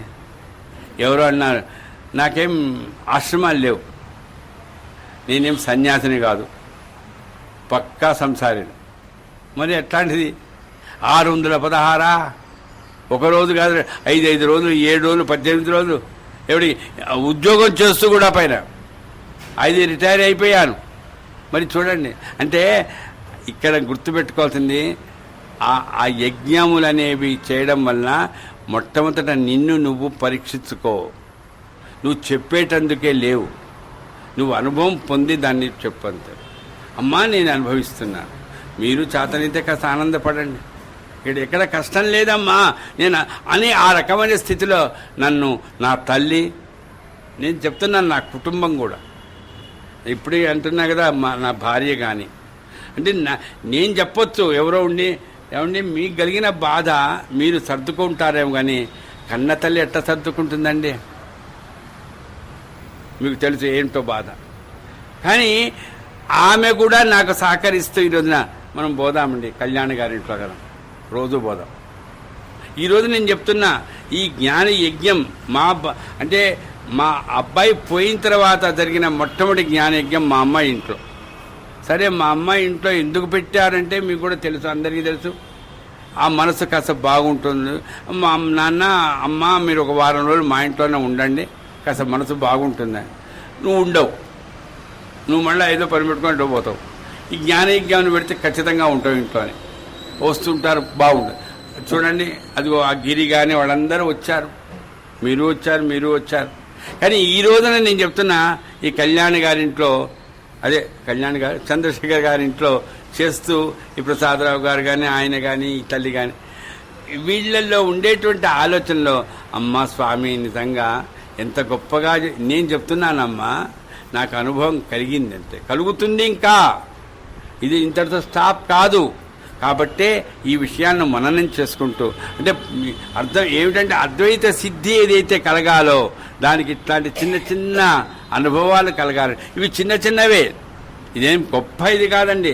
కానీ ఆ అనుభవాలను కలిగితే ఆ కలగడానికి కూడా చూడండి, నేను ఈనాడు మా శశి సావిత్రమ్మ వీళ్ళు తెలుసు, కానీ వాళ్ళ అదే షడ్డకుడు వాళ్ళ ఆవిడ మొన్నటి నుంచి విన్నాం. మీ ఎంతమ్మా ఇది అంటే మీకుండే బాధలు చాలామంది, కానీ అంటే ఆ పాఠమురా ఇది పాఠం. కాబట్టి సచ్చరిత్ర ఎట్లాంటిదంటే ఇది అది నడుస్తూనే ఉంటుంది. నేను పోయినా ఇంకోరు ఎవరో చెప్తూనే ఉంటారు. కానీ అది అంతే, ఇదేది గంగా నది ప్రవాహంలాగా సూర్యచంద్రులు ఉన్నంత వరకు ఈ రకంగా సచ్చరిత్ర దాంట్లో వినేవాళ్ల గ్రహణ శక్తిని బట్టి వాళ్లకు బాబా ఇప్పుడు ఈ తల్లి కానీ ఆ తల్లి కానీ చెప్పాను కదా, ఎన్ని అనుభవాలమ్మా. దాదాపుగా నాకు తెలిసి శారీరకంగా ఈయన కానీ ఆయన కానీ ఈ మధ్యనే 3 ఏళ్ళైందా 4 ఏళ్ళైందా 5 years. అంతకుముందు బాగా ఉండేవారు, నామాలు చెప్పినా చాలా చక్కగా అందరికీ వంట దగ్గర అక్కడెక్కడ బాగా చేసేవారని విన్నా. అయినా మాకు బాబాయ్ ఏం లోడ్ చేయలేదండి. మాకొక్కటే కోరుకుంటున్నాం, హాయిగా ఉండాలి. ఉన్నా ఎంతమందికి అమ్మా. కాబట్టి ఇగో ఇట్లాంటి పిల్లలు ఎవరిని చూడు ఎక్కడికి పోయినా అంట, అదిగో ఆ మేడం కాదండి మా అమ్మ ఇంటికి పోతున్నాం, అక్కడికి పోతున్నాం అంటే. ఇప్పుడు మీరు చూస్తుంటారు సినిమాలలో సీరియల్స్లో చెప్పమంటే అమ్మని చెప్తారు, డబ్బుల కోసం చెప్తారు. కానీ ఆ మనస్తత్వంలో ప్రేమ అంత బాధలో కూడా ఉండి శారీరకంగా ఆ చంద్రశేఖర్ గారు కానీ, ఆయన లాయర్ అండి. కానీ నేను చెప్తున్నా, ఎందుకంటే ఎక్కడ ప్రసాదరావు గారు కానీ ఇంకోరు కానీ, చిన్నవాళ్ళు కానీ పెద్దవాళ్ళు కానీ, నేను బాగా చదువుకున్న వాళ్ళు, హోదాలుగా ఉన్నవాళ్ళు, డబ్బులు ఉన్నవాళ్ళు అంతగా అన్నీ నేను కనిపించదా, నాకు తెలియదు అది. కానీ ఇక్కడ ఏంటి, ఒక రకమైన ఆప్యాయత, ప్రేమ, అది ఎవరిచ్చారు?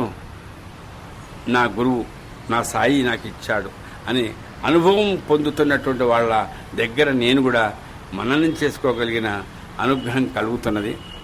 616వ జ్ఞాన యజ్ఞం. ఇది ఏంటంటే రోజు రోజుకు ఇంతింతయి ఒటుడింతయి అనే పద్యం ఉందే, అట్లా రోజు రోజుకు ఆలస్యం అవుతున్నాడు. ఒక రోజు పావుగంట, ఈ రోజు ఇంకా పావుగంట అయింది. కాబట్టి సచ్చరిత్ర అనేది వినడానికి తీగా ఉంటుంది సార్. వినడానికి ఏదైనా తీగా ఉంటాయా? ఏమో నాకు ఇది తినడానికి ఏమైనా తీగా ఉంటాయేమో, చేదుగా ఉంటాయేమో, కానీ వినడానికి తీగా ఉంటాయా? హేమాది పంత్ అంటారు, వినడానికి కూడా తీగా ఉండేది.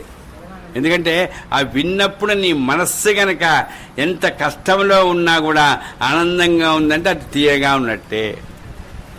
అట్లాంటి మధురమైనటువంటి అమృతం లాంటి గొప్ప మననం చేసుకునే కథలను, అదే ఎట్లాగా జరిగిందంటే మేము ఎదురుగా కూర్చుని వినేవాళ్ళ మనస్సు. ఇక్కడే ఓ మాట అనొచ్చు, నెట్లో ఈరోజు రాత్రికి నేను పెడితే చూస్తారు కొంతమంది. నిన్న ఒక ఆయన ఎవరో ఫోన్ చేశారు మధ్యాహ్నం, ఈరోజు పొద్దున, సార్ మీరు అనంతరావు పాటంకర్ కథలో జోగ్ గారు అనంతరావు పాటంకర్ కథలు గుడ్డపల్ల అద్దెల గురించి ఏదో అన్నారు, జోగ్ కాదు కదండి అన్నారు. తప్పే, దాదా కేల్కర్. అంటే ఎంత నిశితంగా వింటున్నారో చూడండి. పేర్లు వేరే కావచ్చు, అంటే నేను చెప్తున్నా, అంటే నెట్లో ఏదైతే పెట్టేటానికి వాడికి తీరిక ఉందో మళ్ళీ చూడ్డానికి నేను తప్పు నాదే, పొరపాటుగా చెప్పాను. కానీ అక్కడ ఎవరు చెప్పారు?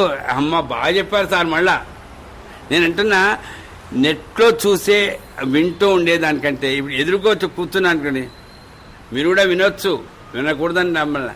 కానీ మీ మనస్సును బట్టి నాకు చెప్పేటువంటి ఆ ఆలోచనలు కానీ ఆ కథలు కానీ అట్లుంటాయి. ఎదురుగా ఉండే వాళ్ళ మనస్సును బట్టి, వాళ్ళ ఆలోచనలు బట్టి నా చేత బాబా చెప్పిస్తాడని నాకు అనుభవం కలుగుతున్నది. అందుకని చివరిగా మేమందరి ముందు ఒక పాటను మననం చేసుకొని రేపు ఈ 616వ జ్ఞాన యజ్ఞాన్ని స్వస్తి 615 ఏదో 16 వస్తుంది, 615వ జ్ఞాన యజ్ఞాన్ని స్వస్తి చెప్దాం. మామూలుగానే 5:30కు ప్రారంభం చేసి గురువారం మా ప్రసాదరావు గారికి మరీ రిక్వెస్ట్, వాళ్ళ సంస్థానాన్ని కాస్తంత మీరే రిక్వెస్ట్ చేయాలి.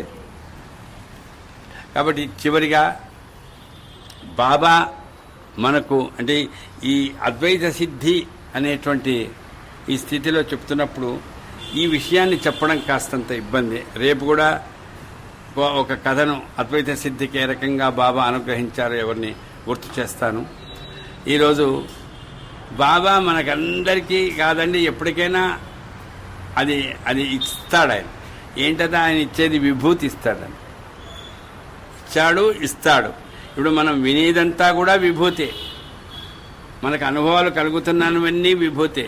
కాబట్టి ఆ విభూతి యొక్క శక్తి, ఆ విభూతి యొక్క కథలను మననం చేసుకోవడానికి వీలు కావడం లేదు. కాబట్టి అదొక పాట రూపంలో మననం చేసుకొని ఈ రోజుకు నేను సెలవు తీసుకుంటాను. రేపు మళ్ళా 5:30 అందరం కలుద్దాం. ఈశ్వరుడిచ్చిన ఊది సాయీశ్వరుడిచ్చిన విభూతి, ఈశ్వరుడిచ్చిన ఊది సాయీశ్వరుడిచ్చిన విభూతి, భక్తుల పాలిటి సాయి రక్షాది అక్షయమగు ఐశ్వర్యమిచ్చునది, ఈశ్వరుడిచ్చిన ఊది సాయీశ్వరుడిచ్చిన విభూతి, నారి పుండును నయము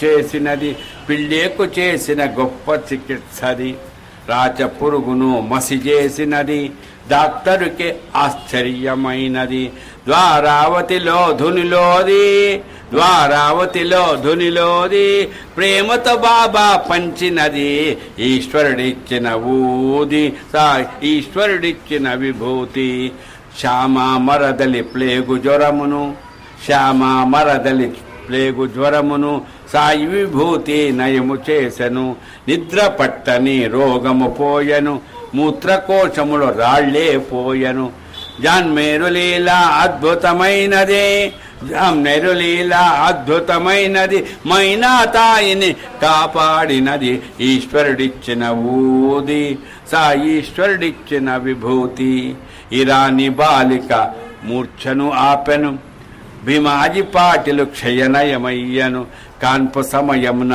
తల్లిని కాపాడే భీమాజి భార్య ప్రార్థన మన్నించే వివేకమిచ్చి మోక్షమిచ్చునది పవిత్రమైనది పరమార్థమది ఈశ్వరుడిచ్చిన ఊది సాయీశ్వరుడిచ్చిన విభూతి కళ్యాణ రాముని అడిగినది సాయి భక్తుల నుదటన పెట్టినది హేమాది పంతుకు స్ఫూర్తినిచ్చినది చరిత్ర రాసే శక్తినిచ్చినది ప్రాణము పోసే సంజీవని అది రాజేంద్రుని కళదాక వ్రోచునది ఈశ్వరుడిచ్చిన ఊది సాయీశ్వరుడిచ్చిన విభూతి భక్తుల పాలిటి సాయి రక్షాది అక్షయముకు ఐశ్వర్యమిచ్చునది ఈశ్వరుడిచ్చిన ఊది సాయీశ్వరుడిచ్చిన విభూతి కరచరణకృతం వా కాయం కర్మజం వా శ్రవణనైనజం వా మానసం వా అపరాధం వేతమైవితం వా సర్వమేతక్షవస్వ జయ జయ కరుణాబ్ధే ప్రభో శ్రీ సాయినాథ శ్రీ సచ్చిదానంద సద్గురు సాయినాథ महाराज की जय।